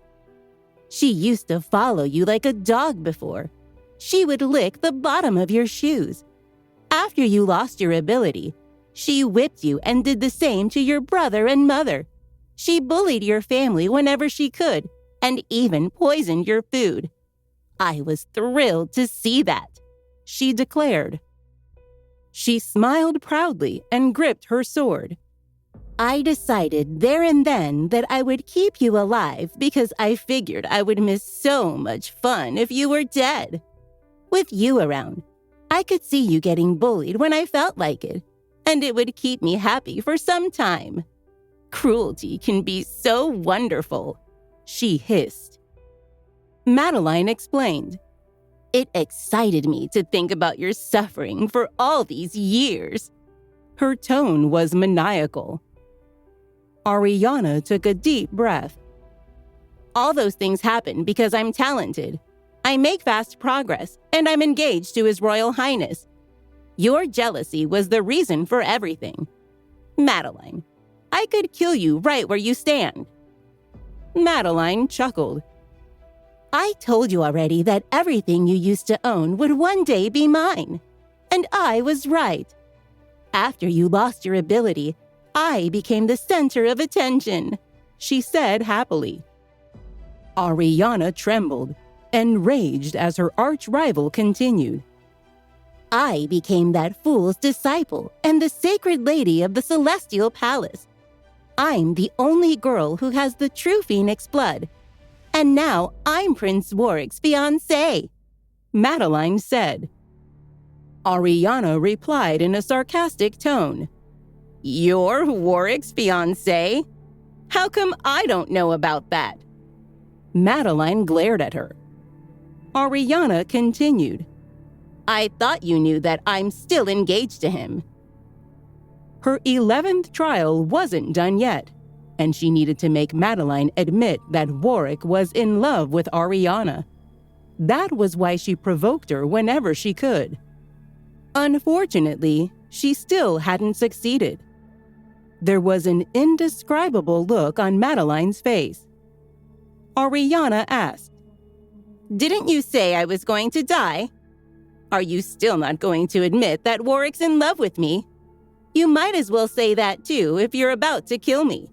Axel understood exactly what she was doing and thought she was brilliant at it. Ariana usually refuses to discuss her personal life. She insisted that she had nothing to do with His Royal Highness, but she was showing off now in front of Madeline. She's trying to wind her up. This is unbelievable, he thought. Madeline's energy made some loud thumps, so powerful that it seemed to stir the air. Her spiritual essence caused a heavy wind to blow through the cave. Ariana stood unwavering and smiled at her. "You know very well that Warwick and I are engaged, and you also know he's in love with me. But you've been spreading rumors that you're his fiancée. How dare you do such a thing? You're lying to everyone," she asserted. She tried to make Madeline admit the truth. Since Madeline had no idea that Axel was filming her, she snorted and said, "That's right. I did all that. I had people spread rumors about me being His Royal Highness's fiancée. So what? I did it, and everybody believes me. Do you know why?" Ariana shook her head and asked, "Why?" She replied, "Because I'm the sacred lady. After I kill you, I'll be the only one with the true Phoenix blood again, and then His Royal Highness will marry me." Ariana sighed. "Why are you so sure that I'm going to die?" she asked. Madeline uttered, "Because I'm going to live." She made a move after that. Energy surged from her body. It rushed toward Ariana like a tidal wave. "You're a level 2 spiritual king?" Ariana guessed. Madeline had said all she wanted to say, and it was time to demonstrate her power. She answered with actions instead of words. The air between them stirred. The spirit stoneworms, including the spiritual kings, sensed the fierce energy and crawled away immediately. Ariana and Madeline were left alone, or so Madeline thought. She still hadn't sensed that Axel was in the room. As a level 2 spiritual king, Madeline was very capable, and she was convinced she was going to win the battle. She expected to see Ariana sliced in half after she struck her with her sword. But to her surprise, she wasn't injured. Not only that, but Madeline also noticed that the spiritual essence on her blade had disappeared. How did that happen? She wondered. She couldn't believe it. She injected her spiritual essence into the blade and struck Ariana again. It disappeared again, and Ariana remained unharmed. Madeline was astonished. She stared at Ariana in disbelief. "What are you wearing?" she whispered suspiciously. It was only then that Ariana remembered the treasure Warwick had given her. It was a great chance to provoke Madeline, and she wasn't going to miss it. She feigned an arrogant demeanor and smirked at Madeline. "What do you think I'm wearing?" she asked. She pulled down her collar and showed her enemy what she had on underneath. Madeline immediately recognized it. She had seen Warwick's soft armor by chance a few years back and had been trying to get her hands on it ever since. She had hoped that Warwick would put it on her himself one day. However, Ariana was wearing it. Madeline's eyes were practically spitting fire. "That's impossible! Why would he give it to you? This is a nightmare!" she bellowed. Ariana smiled at her. "What? Do you think I stole it from him?" she scoffed. Madeline was rendered speechless. She had no idea how to answer her. Ariana nodded her head and grinned. "Are you still not going to admit that Prince Warwick is in love with me?" she inquired. Madeline gritted her teeth. She could never admit that to anyone, including herself. Seeing how unperturbed her enemy was, Madeline got even angrier. She struck out without warning and focused on the spots that weren't covered by the armor. She considered striking the back of Ariana's head, forehead, and throat. She knew there were many ways to kill a person, but to her frustration, she also realized that it would be more difficult than she had thought. She was a level 2 spiritual king, and Ariana was at level 1. There was a difference in their cultivation levels, but the gap wasn't huge. Madeline's odds of winning were good, but since Ariana was so strong, she could still fail and couldn't bear losing to her enemy. She grew anxious as the battle went on. She didn't know that Ariana was leading her toward where Axel was hiding. Ariana was more prepared than Madeline. The prolonged battle only made Madeline tired and frustrated. She had thought at the beginning that she couldn't possibly lose. She smirked. "Is that all you've got? You're going down!" she shouted. Ariana cringed. She felt bad about her next move, but didn't have a choice. The bomb she had buried in the cesspit earlier was set off. The explosion wasn't powerful enough to hurt Madeline. It couldn't even injure Axel. But the yellow worm feces splattered everywhere. Madeline was mortified. Madeline was dumbfounded. She was caught off guard and ended up covered in worm feces. She looked down and saw that her clothes were stained yellow. Her hair was dirty as well. She sniffed and recognized the smell. She immediately threw up. The idea of what was on her clothes and hair made her want to pass out. She was utterly disgusted. "Ariana, I'm going to kill you!" she shrieked.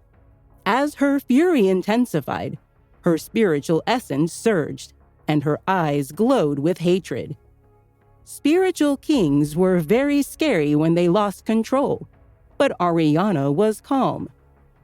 She had deliberately forced Madeline into such a state, knowing that her archenemy was entirely too capable, and it wouldn't be easy to find loopholes in her stances.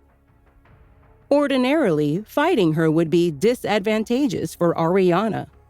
That was why she had enraged Madeline on purpose. She needed to push the girl into making careless decisions. She knew someone as proud as Madeline would never stand being covered by feces.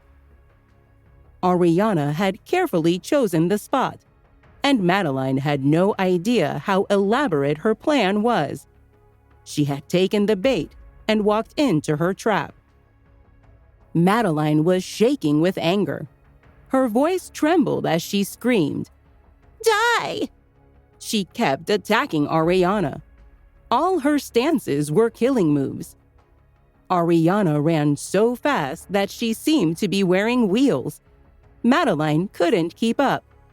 Ariana, stop right there! Madeline commanded. Ariana cackled. Catch me if you can, she said, provoking her. A moment later, Master Madden arrived. He had found them by sensing the fluctuations of their spiritual essence. He stood frozen in shock as he watched the scene unfold. Ariana seemed to be perfectly calm, but Madeline was losing control. Master Madden was enraged. He shouted, "Stop, both of you!" Ariana sighed when she saw him. What a shame. He couldn't have picked a worse time, she thought. She rolled her eyes. She had finally driven Madeline to the edge, but the battle had to stop after Master Madden reached them. Ariana was annoyed that Madeline had learned her real capability, so it wouldn't be easy to find another opportunity to fight her while she was so unprepared. Madeline felt even more frustrated. She planned to kill Ariana, but Master Madden was in her way. She shouted, Get lost! I'm going to kill her! Master Madden was trying to help, but his usually happy demeanor turned dark after experiencing such disrespect from Madeline. He snarled at her, but she continued to charge at Ariana with her sword in her grip. Master Madden waved his hand. There was a loud crash as Madeline flew backward and landed in the cesspit. Time seemed to freeze. Everybody fell silent. Axel, Master Madden, and Ariana stared at Madeline, who was stunned.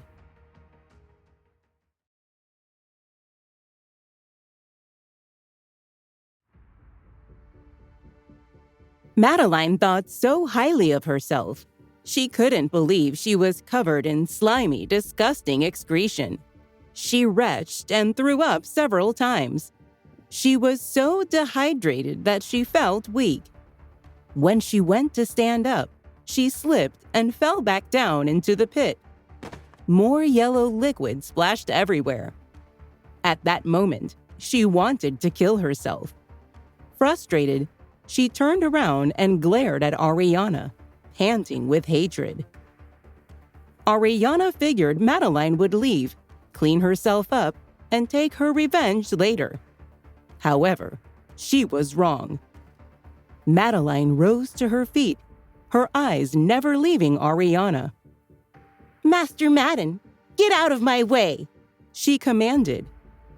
He frowned at Madeline but didn't respond. Move, now, she roared. She walked toward Ariana, covered in feces, but he still blocked her way. She's offended me, Madeline screamed as she met Master Madden's eyes. I'm going to teach her a lesson. Move! She expected everyone to bow down to her every whim, but he refused to get out of her way. He didn't care who she was or which family she belonged to. He refused to give in. You're a deputy chief, but a student almost defeated you. Aren't you ashamed? He fumed. Ariana and Axel stared at Master Madden, amazed by how bold the man was. Madeline was already angry, and what he said enraged her further. She huffed at him. Are you taking her side then? She muttered. He replied angrily. There are no sides here. You look pathetic. You're supposed to be her superior. The truth was that Master Madden himself had spent half his life being bullied.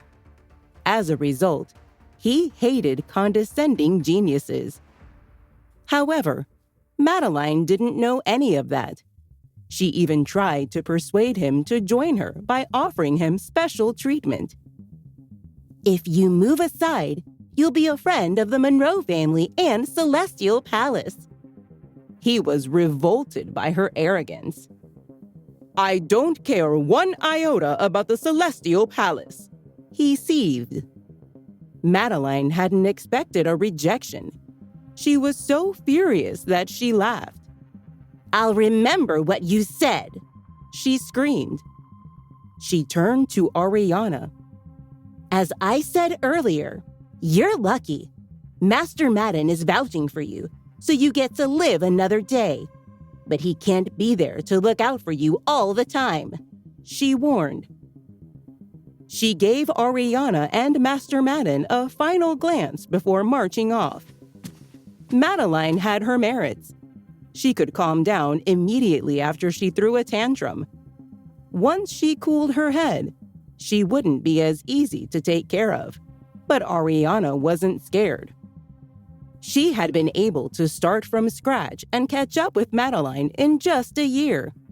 They were almost at the same level, and Ariana wasn't intimidated by her rival. What kind of grudges are there between you? Was that necessary? Master Madden asked. He was confused.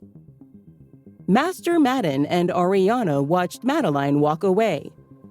In the elder's eyes, it had just been a silly argument between two girls, but Ariana didn't see it that way. She destroyed my true Phoenix blood. Why shouldn't I get back at her? Isn't theft a serious crime in your opinion? She asked. True Phoenix blood? He thought. I've heard about this, but I didn't know it involved Madeline.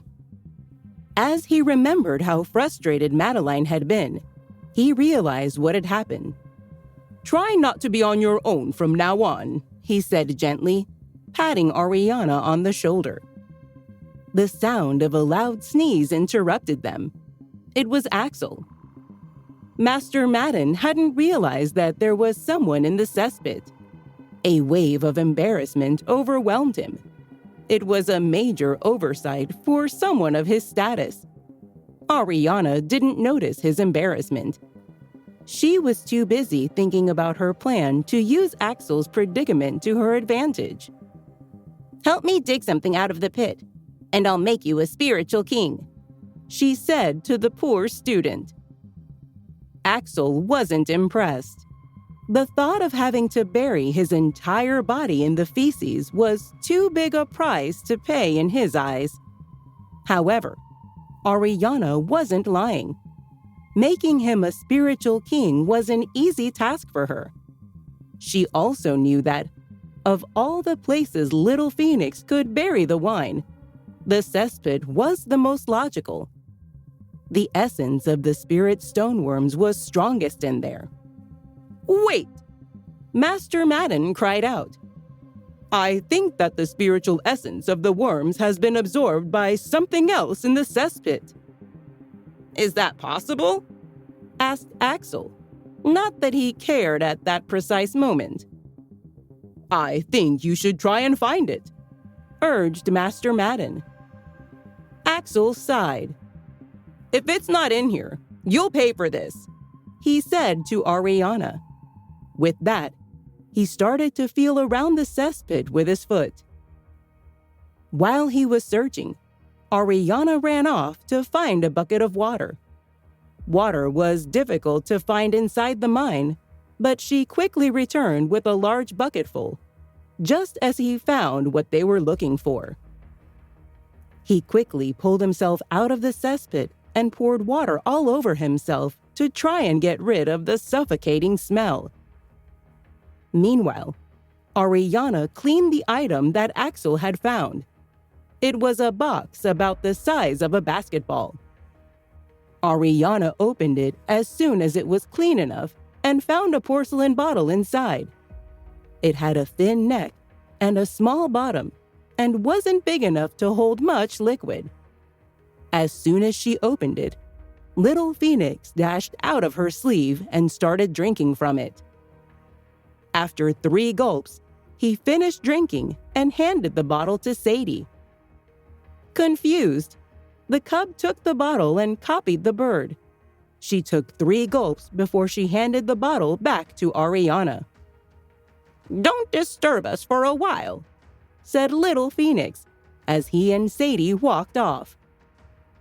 Before Axel could react, they were back inside Ariana's ring space. "They," said Axel, his voice trailing off. He hadn't seen Ariana's spiritual pets before, and they intrigued him. "They've gone back to cultivate," she explained. "Next time they come out, they'll be spiritual kings." She held the bottle up and smiled at him. Axel wasn't convinced. He was sure that 3 sips of liquid couldn't make anyone become a spiritual king. She made it sound so easy. "Do you know how hard it is to become a spiritual king?" he asked. "Do you know how long I've been stuck at this level? I wouldn't mind, but I've worked so hard to try and progress." Ariana didn't answer him. "I would give anything to become a spiritual king," he said wistfully. "If anyone could help me, I would treat them as well as I treat my father." Ariana smiled at Axel. "Do you want to become a spiritual king or not?" she asked. "Who wouldn't?" he replied. "I saw how hard Turin and the others have worked for it, but they were still defeated by spiritual kings in the Peace Grassland." "Do you know how many people would pay anything to become a spiritual king?" she asked. "You're already a spiritual king," he said sadly. "You don't know how frustrating it is for people like me." He looked as if he was about to start crying.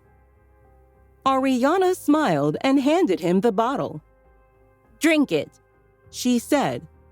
"No, I won't," he said. "Are you sure?" she asked. "You earned it." "Mention it again, and I'll thump you," he retorted. Digging in his pocket, he found the recording device he had used ever since Madeline had arrived. It had recorded everything Madeline had said. He looked at Ariana pityingly as he handed the device to her. He felt sorry for what she had to endure. "Thank you," she said as she put it in her bag. "Are you sure you don't want this?" "Yes," he said impatiently. "Don't force me, or else I'll get mad at you." He glared at her. She didn't answer him, not wanting to wind him up any further. Meanwhile, Master Madden was staring at Ariana's bottle. He took it off her, opened the lid, and sniffed it. His eyes lit up as he recognized the smell. "Is that? Can it be?" he asked, too excited to speak clearly. "Is that spirit wine?" he asked excitedly, his eyes shining. "Have you heard of it before?" she asked. It was quite rare, and very few people had. "Of course I have," he said. "Most people my age have." Axel sat on the ground, trying to remove the last of the cesspit stains off his clothes, and wondering if he would ever regain his appetite. As he wiped his clothing, he watched Master Madden and was surprised by his reaction. Ariana's bottle must have contained something amazing to make him so excited. As one of the 36 elders of the school, Camden Madden was part of the Sphinx Academy's defense team. He was rarely aroused by anything, yet there he was, getting excited by a small bottle of wine. "Is it real spirit wine?" he asked again. "Yes," she said casually. "Try it." He sniffed the bottle again. Ariana had only allowed him to touch it because he had criticized Madeline. To her mind, she was returning his favor. He didn't gulp it down as Little Phoenix had. Instead, He carefully poured a drop onto his fingertip and put his finger in his mouth. His eyes lit up. It was genuine spirit wine. "I knew it!" shouted Master Madden. "I can recognize spirit wine from a mile away." Ariana smiled. Axel watched them both quietly. He had no idea what was going on, but he didn't get a chance to give it any more thought. Before he knew what had happened, Master Madden had dragged him by his collar over to Ariana and thrown him down in front of her. "What are you doing to me?" he shouted angrily. "You need to start treating Ariana with as much respect as you give your father," said Master Madden. "I heard you make that promise just a few minutes ago." Axel burst out laughing. Was the old man trying to be funny? Ariana was just as confused as Axel was. She didn't know if Master Madden was being serious either. Master Madden gave him a stern look. "You idiot!" he shouted. "I can't believe you can be so stupid. Even pigs are cleverer than you because at least they eat what they're fed. Ariana has just offered you the best thing on this continent, and you turned it down. How stupid are you?" Axel looked at the elder, trying to work out what he was talking about. It seemed to revolve around the spirit wine, but beyond that, he had no idea what was going on. But Master Madden had lost his patience. "If you drink it, it'll take you straight to the spiritual king stage," he said, rolling his eyes. The news was so surprising that it took Axel a few moments to digest what he had heard. "Straight to the spiritual king stage?" he asked incredulously. "How's that possible?" He couldn't believe that something so precious could exist. "Of course it's possible," said Master Madden. "Most of the elders became spiritual kings because they drank spirit wine. We were a seeded team just like you, and we struggled just like you did. We took the wine, and that's how we leaped to the next level." "If that's how you did it, why weren't we given any?" asked Axel. He was beginning to feel as if he had been unfairly treated. "Because the secret essence mine collapsed, and we couldn't find it again," explained Master Madden. "Our stock ran out, so we couldn't give you any. So we came into the secret essence mine to," Axel said, his voice trailing off as his mind began to whir.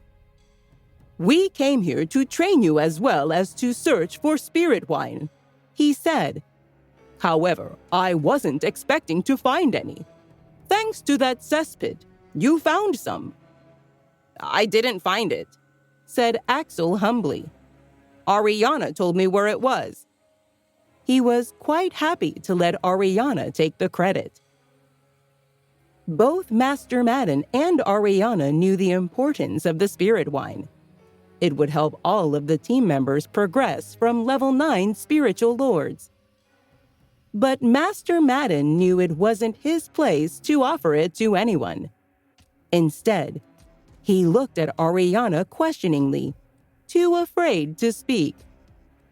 Ariana knew what he was thinking. She held out her hand. He looked at the bottle, then back to her. Still, he didn't speak. "That's mine," she said gently. "I know," he said. "I'll give it to you, but you have to share it with the others on your team." Ariana knew he was being fair. Someone other than Master Madden might have taken it for themselves, and there was nothing she would have been able to do about it. "It sounds like you want our team to win," she said.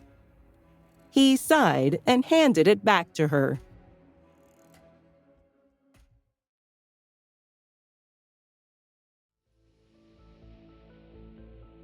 Of course I want your team to win, said Master Madden. Why would I want you to lose? He knew Ariana was too clever to believe in some made-up excuse, so he told her the truth. Why do you think there's a competition between the two colleges every year? He asked. Do you think it's to do with something as trivial as allocating resources like we tell the students? Ariana didn't answer. Master Madden was on a roll. Of course not, he said, answering his question. It's all to do with how the resources are allocated between the elders of the two colleges. If you win, we receive a significant amount of cultivation resources from the kingdom and the right to command the battle in the Peace Grassland. The right to command the battle? Asked Ariana, genuinely surprised. She hadn't known so much was at stake. What did you think?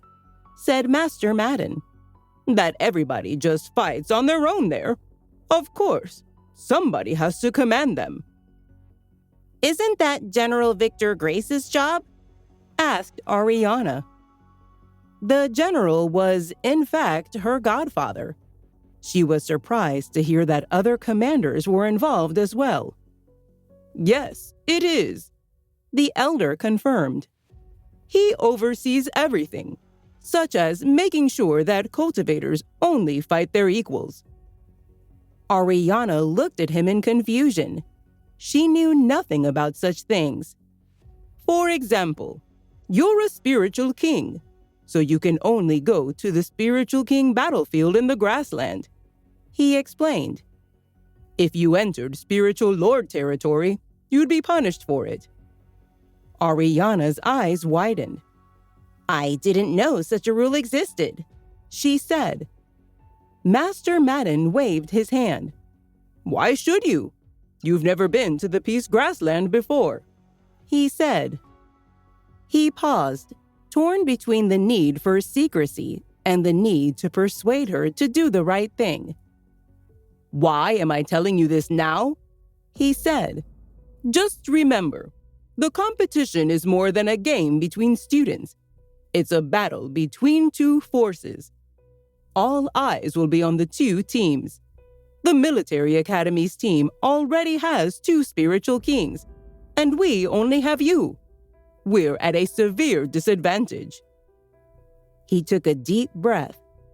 He knew what he said next was very important, and he didn't want to mess it up.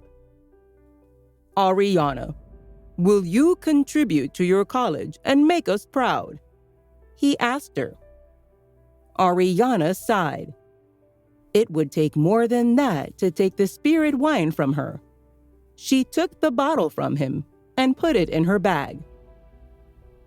I don't take kindly to being told what to do, she said haughtily. I'll choose who receives it, not you.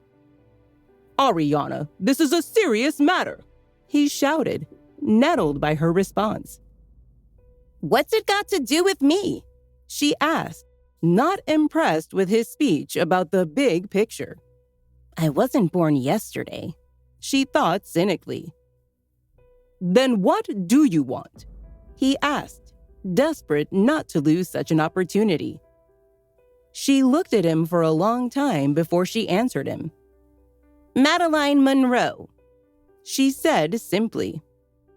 Shall I have her beaten up in a dark alley? He asked. He didn't even need to ask someone else to do it. He could do it himself.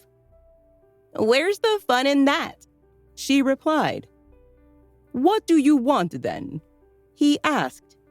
Somehow, he felt she had a much more wicked plan. Ariana smiled. You'll see, she said.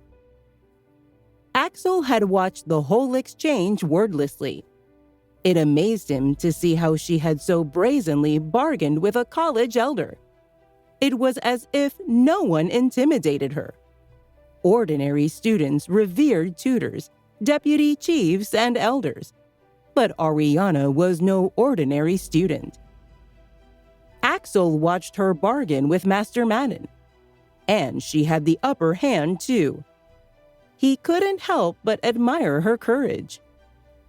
As Master Madden eyed the wine, Ariana gave Axel a warning look. He jumped up excitedly. "Please, can I have the spirit wine?" he asked. He had finally realized what it was that was going to help him progress to the spiritual king stage.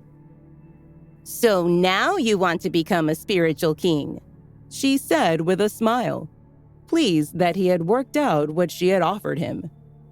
"Of course, I dream about it every day," he said. Embarrassment washed over him as he recalled how he had doubted her. "Please help me," he begged. Ariana didn't answer him straight away. She couldn't believe that she had gotten the captain of the dynasty team to plead with her. Fine, she said. She took out the tiny bottle and handed it to him. "Just a sip is enough to help you reach the spiritual king stage. If you want to share it, that's your decision." He had thought about giving some to his team members. However, when he saw the warning look in Ariana's eyes, he decided against it. She must have her arrangements, he thought. He opened the bottle and was about to take a sip when a loud crack echoed around the cave. The ground began to shake violently. Ariana and Master Madden held onto a nearby wall to steady themselves, but Axel wasn't so lucky. In his attempt to save the spirit wine, he fell to the ground, almost knocking himself out. It seemed forever before the shaking stopped. "What happened?" asked Axel. Ariana's face was blank. She wanted to know what had happened too.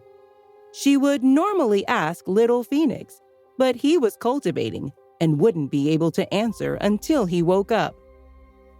However, a bad feeling began to form in the pit of her stomach. Her chest felt tight, her heart was beating abnormally, and a dull headache had started to form. She had experienced the same feeling the day Madeline had destroyed her true phoenix blood. It was the feeling she experienced only when her life was in danger. "Quick!" she shouted. She knew they didn't have much time. "If I'm right, this mine is going to collapse. We must get out now." Neither Axel nor Master Madden wanted to believe her. But as the rumbling got louder, they knew she was right. She started to run. "Follow me if you want to stay alive," she shouted over her shoulder. The ground started to shake again. Master Madden grabbed Axel. "I think she's right," he shouted over the din. "Run!" Everybody started running as the tunnels began to collapse. "Oh my God!"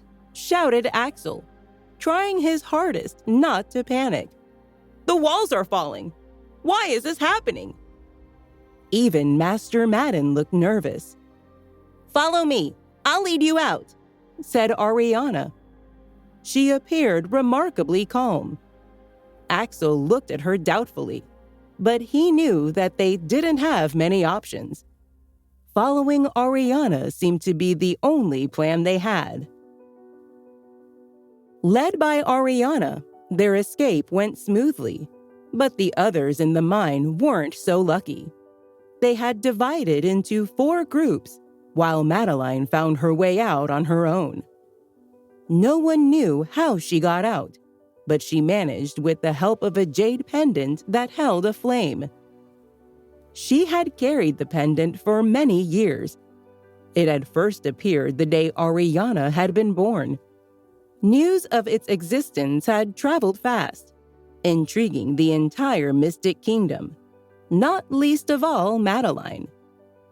The midwife who delivered Ariana had taken the pendant, but the Monroe family had found out she had it and had bought it off her at a massively inflated price. They had given it to Madeline. The pendant was usually white, but when activated, a tiny flaming phoenix would appear. It had the power to destroy everything. Madeline had only ever activated the pendant 3 times, and each time it was to get someone killed.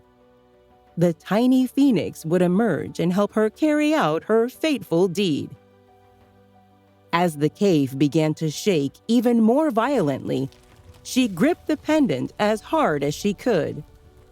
I'm the one with the true phoenix blood. My phoenix, bring down this mine, she whispered. Sealed in the pendant was the power of a phoenix of ancient times. Energy surged out of it at her command. The sound of explosions could be heard all around her. Walls started to collapse, and dust began to fill the air. Madeline smiled. She was sure she was finally going to kill Ariana that day. As for the fates of the other people in the mine, Madeline couldn't care less. It wasn't their lucky day. But she didn't realize that the energy surge from the pendant decreased every time she activated it. She hadn't noticed the crack that had formed in the casing the last time she had used it. Madeline also didn't know that the pendant had come from Ariana's beautiful master and had been created to protect his disciple when she reincarnated into the world. Madeline had stolen from Ariana without ever considering what the consequences would be if she used it against the very person it was designed to protect. Ariana didn't know about the pendant, nor did she know why the mine had started to collapse. As she led the others to safety, she had an idea. Being a level 8 formation master, she knew her knowledge was the key to everyone's safety. She knew the layout of the entire mine, as well as if the map was in her head. Axel followed her, doubtfully at first, but as she moved so confidently that he decided she really must know the way. Not once did she take a wrong turn. Axel noticed that Ariana was taking them along safe paths. He could hear the sound of the mine collapsing nearby, but nothing happened to the tunnels they used. But time wasn't on their side. Each time turned into a tunnel, and the one behind them collapsed. They knew they had to move fast if they wanted to escape. He felt a chill run down his spine. Had he not listened to Ariana and picked up his pace, he would have been buried by now. The other 2 groups weren't so lucky. Turin, leading a group of 8, turned on his armband to ask for Master Madden's help as soon as he knew there was a problem. "Master Madden! Master Madden! Are you there? We need help!" He shouted desperately into his armband, but he didn't receive a reply. It wasn't that he had abandoned them. The problem was he was too far away to hear. Miguel realized what was going on. "Master Madden isn't close enough," he said. "He must have gone off to help Axel and Ariana." "It's all Ariana's fault," said Roman angrily. "If it wasn't for her, Axel would have never left the safe circle, and Master Madden wouldn't have left us to go and protect them. He doesn't know the danger we're in now." Miguel glanced at him. He seemed to be getting very anxious. Deep down, Miguel felt he was right, but he also knew that blaming others wouldn't get them out of danger. Only action would. "No one knew this was going to happen," he said to Roman, giving him a stern look. "Not Ariana, not Master Madden. We don't even know if they're still alive." Andy Wang nodded. "We'll have to save ourselves," he said. A loud crash in the distance reminded them that they still weren't safe. "How? What should we do?" shouted Roman. "Find Trajan Turnberry," shouted Turin over the noise of falling rocks. "He must know the way out." That's right. Master Turnberry will be able to help us, said Miguel, relief washing over him as a plan formed in their minds. The tunnels weren't collapsing as quickly near them as they were around Ariana. Not that they knew that. As a result, it didn't take long for them to find Master Turnberry. He didn't look happy to see them. A large rockfall had threatened to engulf him. It had taken him forever to clear a path, and there was still much work to do. He was also aware that spirit wine was hidden somewhere inside the mine, and he had been desperate to find it to give to his team. The collapse of the mine had severely dented his scheme. He and his fellow elders had made their breakthroughs by drinking the wine, and it pained him to see the teenagers at bottlenecks with their cultivation. But now that more tunnels were collapsing, he knew he wouldn't get to the place where it had been buried. He was devastated.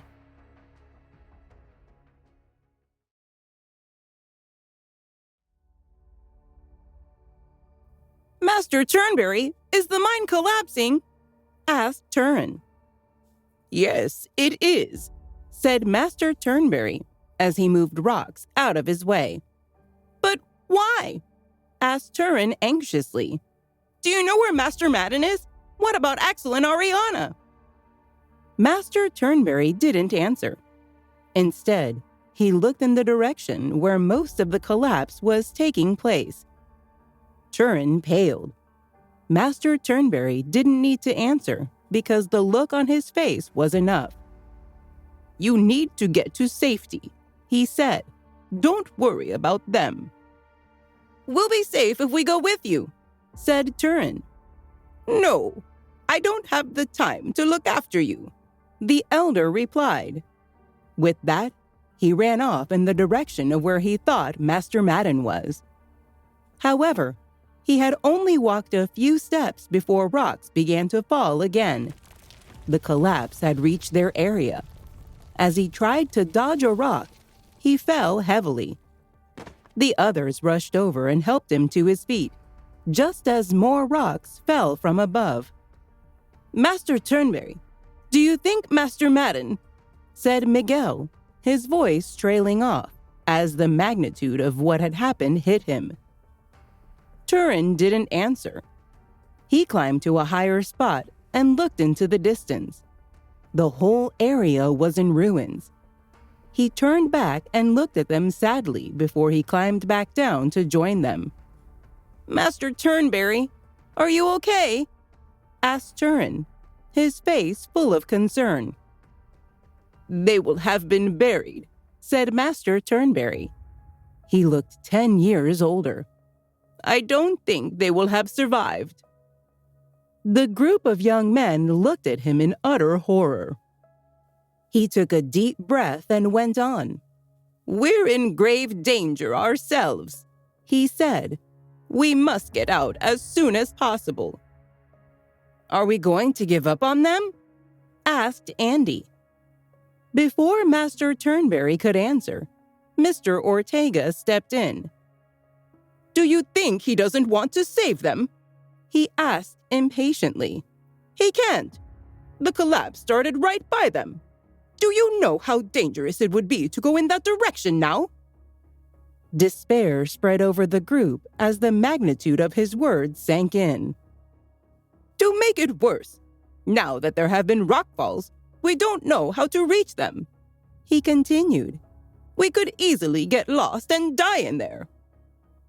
Yes, said Master Turnberry. Even if Master Madden wasn't buried, he wouldn't be able to find his way out. But another rockfall interrupted them. The rumbling was getting closer. Mr. Ortega turned pale. He turned to Master Turnberry and looked at him expectantly. But Master Turnberry remained silent. He didn't seem to have a plan. Master Turnberry, we still have students here, said Mr. Ortega urgently. Staying here will get everybody killed. They're some of our most elite students. We can't afford to lose any of them." "Axel isn't dead!" shouted Turin. "If I knew the way, I wouldn't just be standing here." His words were enough to break Master Turnberry's reverie. "Let's go," he said decisively. He quickly made a plan.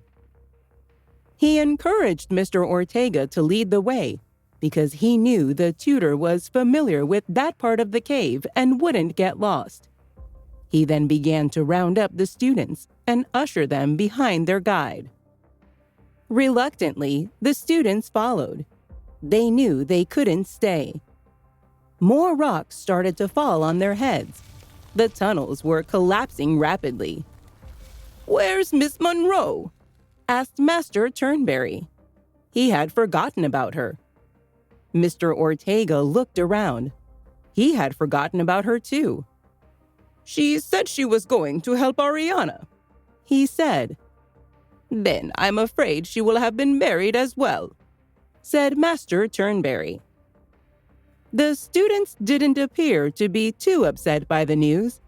None of them were particularly fond of her. But the sound of rumbling was getting closer. They didn't have time to give Madeline too much thought. "Let's go," shouted Mr. Ortega anxiously. The students didn't need to ask twice. Quickly, they started moving toward the exit, dodging falling rocks as they fled. With every passing second, the collapse was catching up to them. It was a race against time to reach the exit, the thought of being buried alive spurring them on. It was the most dangerous thing they had ever experienced.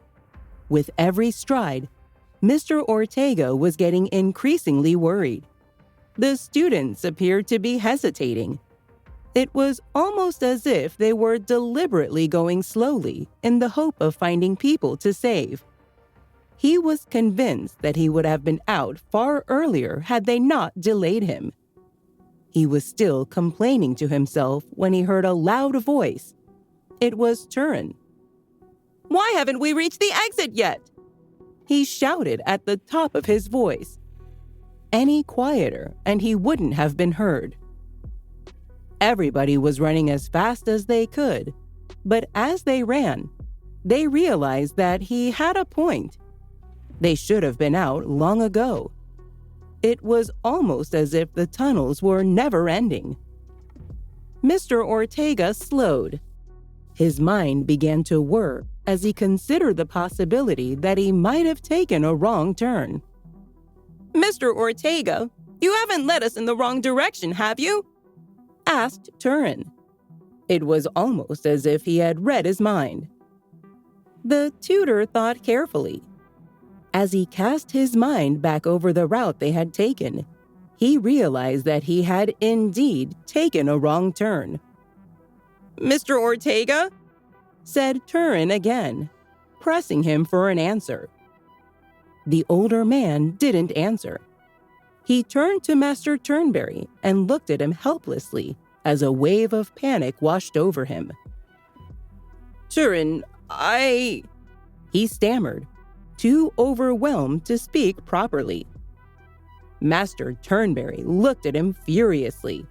Mr. Ortega had let them down at the worst possible moment. Trying to keep calm, Master Turnberry looked around him. Noticing a safer tunnel nearby, he led the team into it, desperately hoping that he had made the right call. As they stood in the tunnel, they watched the tunnels around them collapse like dominoes. Master Turnberry did some calculations in his head as he watched. He couldn't believe what he was witnessing. The exit he had calculated would take them out of the mine had vanished. Having studied formations in the past, he couldn't work out why. The formation pattern he had figured out had changed significantly. No wonder Mr. Ortega had run in the wrong direction. The formation had changed. Everybody looked at him anxiously as he tried to work out what had happened. He was their only hope, but the look on his face didn't give them much hope.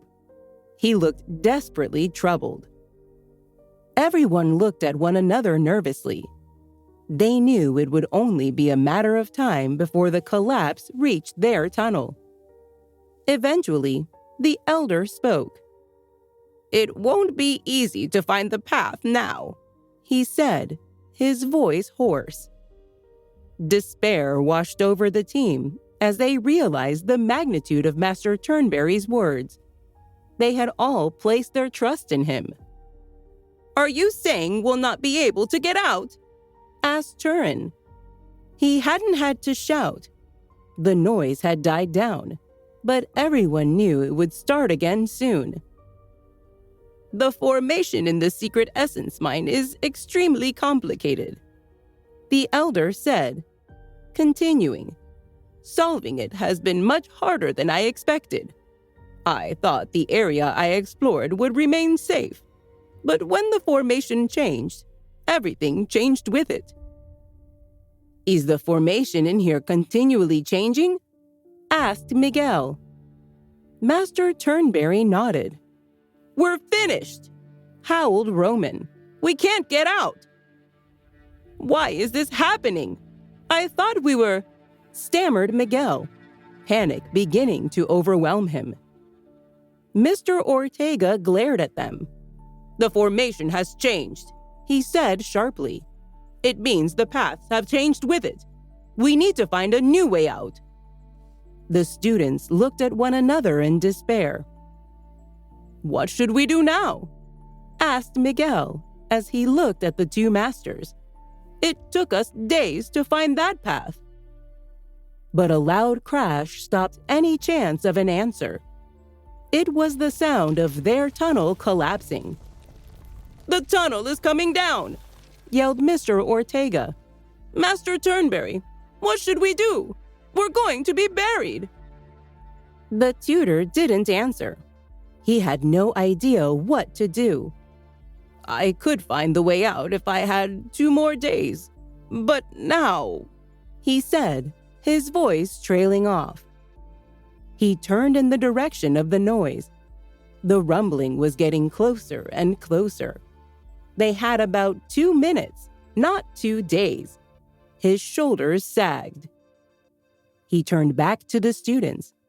"You have 2 minutes to write down your last words," he said. "Last words?" repeated Turin. "We're about to fight the military academy. Are we going to be wiped out before we even get the chance?" "Write down your last words, and let's hope someone digs out the papers one day in the future." With that, Trajan started to write his own. As he watched Master Turnberry writing, Turin had an idea. "Wait, didn't Ariana give us a little paper crane?" he shouted. "That's right," said Miguel. "She did. She said it would lead us out of here." "Did you seriously believe her?" said Mr. Ortega. Master Turnberry rolled his eyes. He had seen people behave that way when their life was in danger before. They had become delusional. Turin took out the paper crane. "Little crane, can you take us out of here?" he asked, his voice full of hope. The paper crane didn't need to ask twice. It started to fly toward a small gap in the rocks. "Let's go!" shouted Turin, grabbing Master Turnberry by the arm. But Trajan had lost all hope. He refused to move. Miguel took his other arm. "Standing here will get us killed," he shouted. "Follow that bird, and maybe we still have a chance." Everyone followed the bird. Everyone except Mr. Ortega. As the others took off, Mr. Ortega was left behind. "Wait!" he cried, trying to catch up to them. However, the others didn't respond, and he started to panic when he realized he had made a mistake by not fleeing with them. Although he didn't believe the crane was reliable, he didn't want to stay there alone either, and that motivated him to follow the group. sprinting as fast as he could. The crane led the way, flying slightly quicker than the speed of the mine's collapse. Turin and Miguel held Master Turnberry's arms and pushed him forward. "Let go of me! Let go!" The elder yelled with the ferocity of a wounded lion. However, Turin and Miguel ignored his protests and moved as fast as they could, as time was not on their side. At that moment, Mr. Yates and his colleagues had arrived at the outskirts of the secret essence mine. When they saw what was happening, they rushed toward the mine entrance, desperate to do something before it collapsed, killing everyone inside. They panicked when they realized the mine's entrance was disintegrating. "Why did this happen so suddenly? Everything was fine earlier," Mr. Roderick asked anxiously. Mr. Hannigan added, "The entire Dynasty team is inside. If something happens to them, we'll lose some of our best students. Master Turnberry's inside too. We can't lose him," Mr. Roderick continued. Mr. Yates, on the other hand, was silent. His only concern was for Ariana's safety. The Crown Prince had summoned him in person when Ariana first started at the academy. Although Warwick hadn't mentioned Ariana's name, everything that he had said suggested that Mr. Yates should safeguard the girl. Therefore, Mr. Yates had known from the beginning how well-connected Ariana was. "Madeline is inside too," Mr. Baker shouted agitatedly. "She's the Crown Prince's fiancée. If something happens to her, our college is finished." Mr. Yates gave him a stern look, but remained silent. Madeline's name had never come up in his conversation with the Crown Prince, and based on the hints that Warwick had given him, it was obvious he had been referring to Ariana. "Madeline isn't His Royal Highness's fiancée. She must be delusional to spread such rumors," he reasoned. When Mr. Yates and the others finally arrived at the secret essence mine entrance, they discovered the door was closed. Since they were stranded outside, they could do nothing to help those inside the mine. "What should we do now?" Mr. Baker and the others asked anxiously as they glanced at Mr. Yates. "The worst aspect isn't being blamed for putting Madeline in danger. If the War Academy team loses the competition, our resources will also be reduced," Mr. Baker and the other tutors thought. When Mr. Yates didn't answer, Mr. Baker exclaimed in dismay, "Are you with us, Mr. Yates? The Earth is collapsing. What should we do?" "Please say we can save ourselves by leaving here, since there's no hope of saving the others," Mr. Baker prayed. Mr. Yates shook his head as if he had understood exactly what Mr. Baker was trying to suggest. He said, "You can leave if you want, but I'm not going anywhere." Mr. Baker turned to look at the other tutors, trying to win them over to his side. But unfortunately, they showed no intention of leaving. He stomped his feet and thought, "This is bullshit. Why do I have to stay here when I could be buried alive at any moment? I don't get paid enough for this." He grumbled. "They must have been buried in the mine and are dead by now. There's no point in standing here. We'll only be killed too." No one answered him, and they all knew the people inside. "If something happens to them, we'll lose some of our best students," they were all thinking. The tutors had never been so serious about anything, and their eyes were bloodshot red as they devised a way to get the trapped students out of the mine.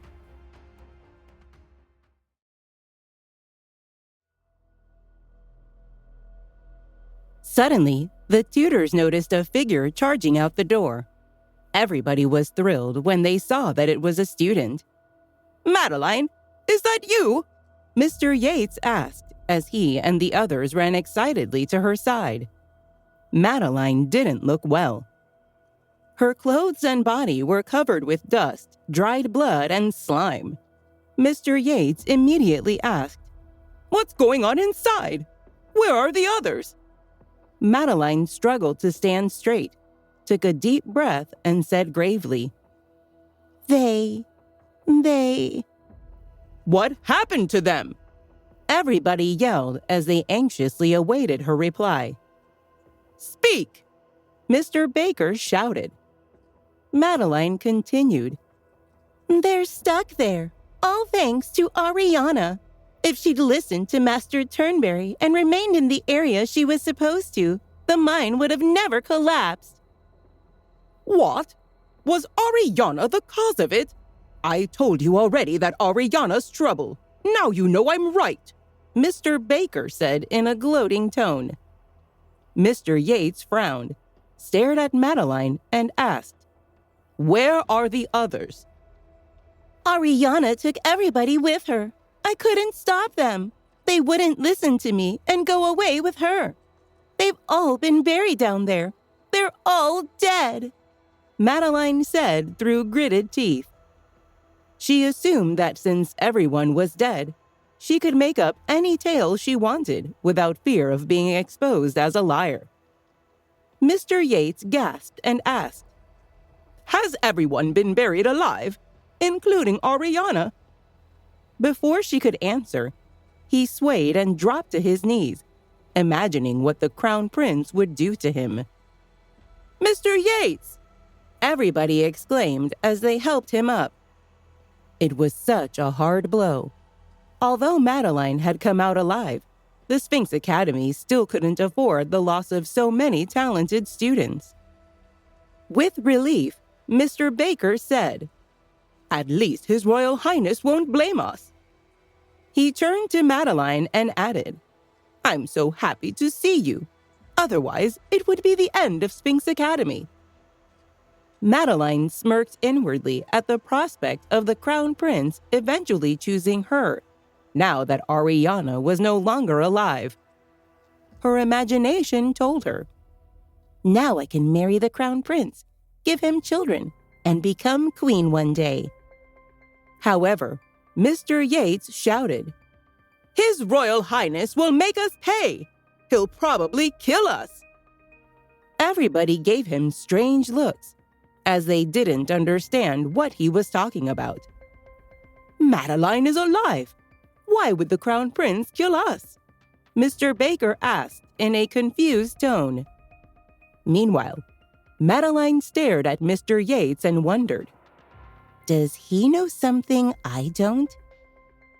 "Did you witness Ariana's death with your own eyes? Are you certain she's gone?" The tutor's irises were bloodshot as he looked at Madeline. She replied coldly, Yes, she's dead. I was there to witness it. Even Master Turnberry lost his life attempting to help her."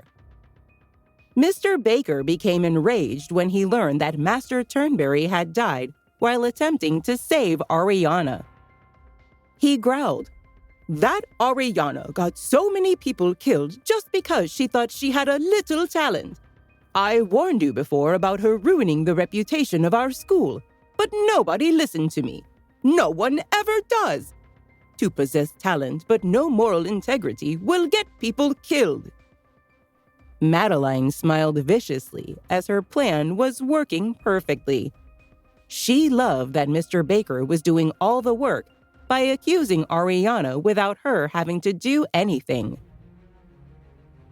Master Turnberry was furious when Turin and Miguel disobeyed his orders and forced him to follow the paper crane. However, as they followed it, his mouth fell open because he started recognizing their surroundings. He could hear the ground rumbling some distance behind them, and it almost felt like they were on the right track. "Master Turnberry, we're a little safer now. Please find the path out of here," Mr. Ortega urged him. Master Turnberry didn't say anything. Instead, he only stared at the crane leading the way. The paper crane. Could it be the reason we are safe? He wondered. When Trajan didn't respond, Mr. Ortega exclaimed, "Master Turnberry! Master Turnberry, did you hear me?" Trajan was lost in his thoughts, but at that moment, he snapped out of it, looked at the crane, and ordered with certainty, "Follow the bird." "What?" Mr. Ortega retorted, dumbfounded. "Follow the crane? But it's just something Oriana made as a joke." Mr. Ortega thought the elder must be so shocked that he had lost his mind. He asked, "Master Turnberry, have you forgotten? Didn't you say the paper crane was nonsense? We even tore up the one she gave us." The elder remained silent with his hands behind his back. He thought, "Why on earth did I do something so stupid?" He felt embarrassed and blushed at the thought, regretting what he had done. However, when his life was in danger, his dignity wasn't important. So he swallowed his pride, shook his head, and said, "No, it seems it's not a joke." Mr. Ortega retorted, "What?" "It probably has level 8 inscriptions on it, which makes it our best bet for getting out of here," Master Turnberry continued. "What did you say?" Mr. Ortega asked. After his immediate shock had subsided, he looked at Master Turnberry and honestly believed the old man had lost it. "Master Turnberry, do you remember how Oriana distributed the paper cranes?" he asked. "She gave a paper crane to all of us except Madeline. Level 8 inscriptions may be common in Blue Sky Kingdom, but they're priceless here in Mystic Kingdom." When the elder didn't respond, he urged, "Do you believe Oriana would give us all something so priceless? She was so casual about it. It was like she was giving out ordinary fruits." "I won't believe it, even if the king confirms it," he added decisively. Master Turnberry was also dubious because Oriana had been so casual when she gave out the paper cranes. He studied the crane and calmly said, "Let's continue following it and make our assessment later." Mr. Ortega found the whole thing ridiculous. They kept following the bird until they noticed a flash of light ahead. Mr. Ortega shouted excitedly, "Look, there's light!"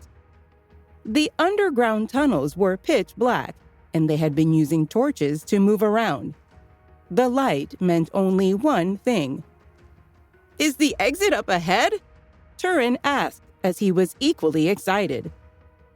Master Turnberry was surprised to find the exit so quickly, although he had been convinced that they would get out of there eventually if they kept following the bird. He looked at the paper crane and observed that it had expended its energy.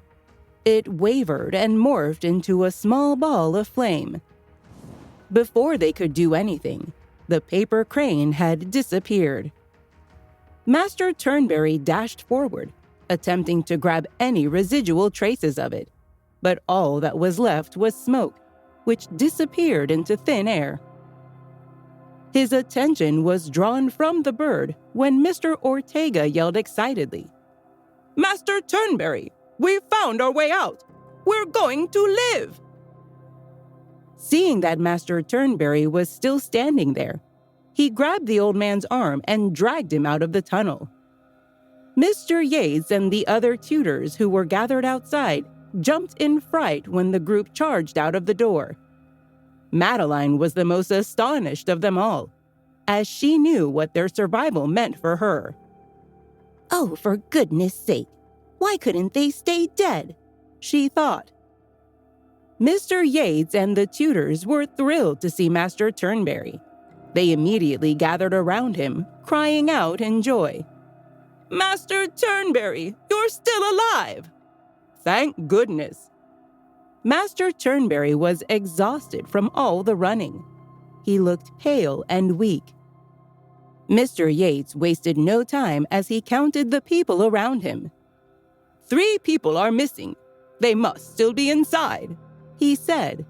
Then he realized Ariana was still in the mine. Where's Ariana? Did you see her in there? He asked. Turin replied sadly. Ariana and Axel are in the same group. They're... But before he could finish speaking, Mr. Yates panicked and asked, Was she buried inside? Buried? Turin repeated. Who said that? She did, everyone said as they turned toward Madeline. Mr. Yates glared at Madeline and snapped. Didn't you say you saw Ariana get buried alive in the mine? Madeline didn't know what to say as she tried to calm her nerves. Turin asked, Did you see it? Madeline didn't answer. Turin added, Answer me. Did you see them getting buried? Turin, didn't you know? Mr. Yates inquired. Turin replied, How was I supposed to know? We weren't together. We were divided into 2 groups by Master Madden. Ariana and Axel were in one group, while the remaining 8 of us were in another. Master Madden went to assist Axel because he was in danger. Then the mine started to collapse, so we went to find Master Turnberry and Mr. Ortega and escaped. Mr. Yates frowned and said with a serious tone, That's not what I heard. But Madeline, didn't you say that you witnessed Master Turnberry and the students getting buried down there? That's right, Mr. Hannigan added as he also turned to Madeline. Madeline, you did say that you were there when the others were buried. All the tutors had heard her say those words, so she had no opportunity to deny it. She panicked and tried to think of a way to weasel her way out of the situation. Miss Madeline, I think you owe us an explanation, Turin asked. Madeline glanced at him and snapped. What explanation? Just because you're the deputy chief doesn't give you the right to make outrageous claims, he retorted. Madeline stared at him. She couldn't believe someone like him would talk to her that way. Mr. Yates said, Madeline, I'd like an explanation now. Madeline snorted. I saw Ariana get buried. As for Master Turnberry, I admit I made the wrong assumption. I thought they were all together. Turin frowned and said, We split up from the very beginning. How could we be together? Madeline glared at him with a silencing look and snapped. Are you questioning me now? She was still a deputy chief, so Turin didn't dare ask too many questions, fearing that he might offend her. Everybody found her explanation unsatisfactory, but they didn't know what to accuse her of, so they stopped questioning her. Moreover, Mr. Yates was more concerned about getting Ariana out of the mine alive. I don't believe she's dead. She's going to come out alive, he murmured through gritted teeth. I believe in miracles. Madeline smirked a little as she thought. The tunnels have probably all collapsed. There's no way Ariana's going to come out. She feigned a sad tone, pretended to be in tears, and said, She's dead. I saw it with my own eyes. It was so horrible to watch. Mr. Yates, we should move somewhere safe. That's right. It's not safe here. The ground is still shaking, and we don't know if the collapse will spread. So, Mr. Yates, we should leave, Mr. Baker suggested. Mr. Yates replied, You can go if you want. I don't think Ariana's dead. Madeline insisted. But Master Turnberry is exhausted. She had rushed to the elder's side as soon as he had walked out of the mine and asked him about his condition. However, Master Turnberry hadn't even glanced at her. so she was surprised when he said, "I don't think she's dead either." "What?" Mr. Baker exclaimed. Because they were aware of his previous lack of interest in Ariana, everyone turned to look at Master Turnberry in shock, wondering, has the stress caused him to lose his mind?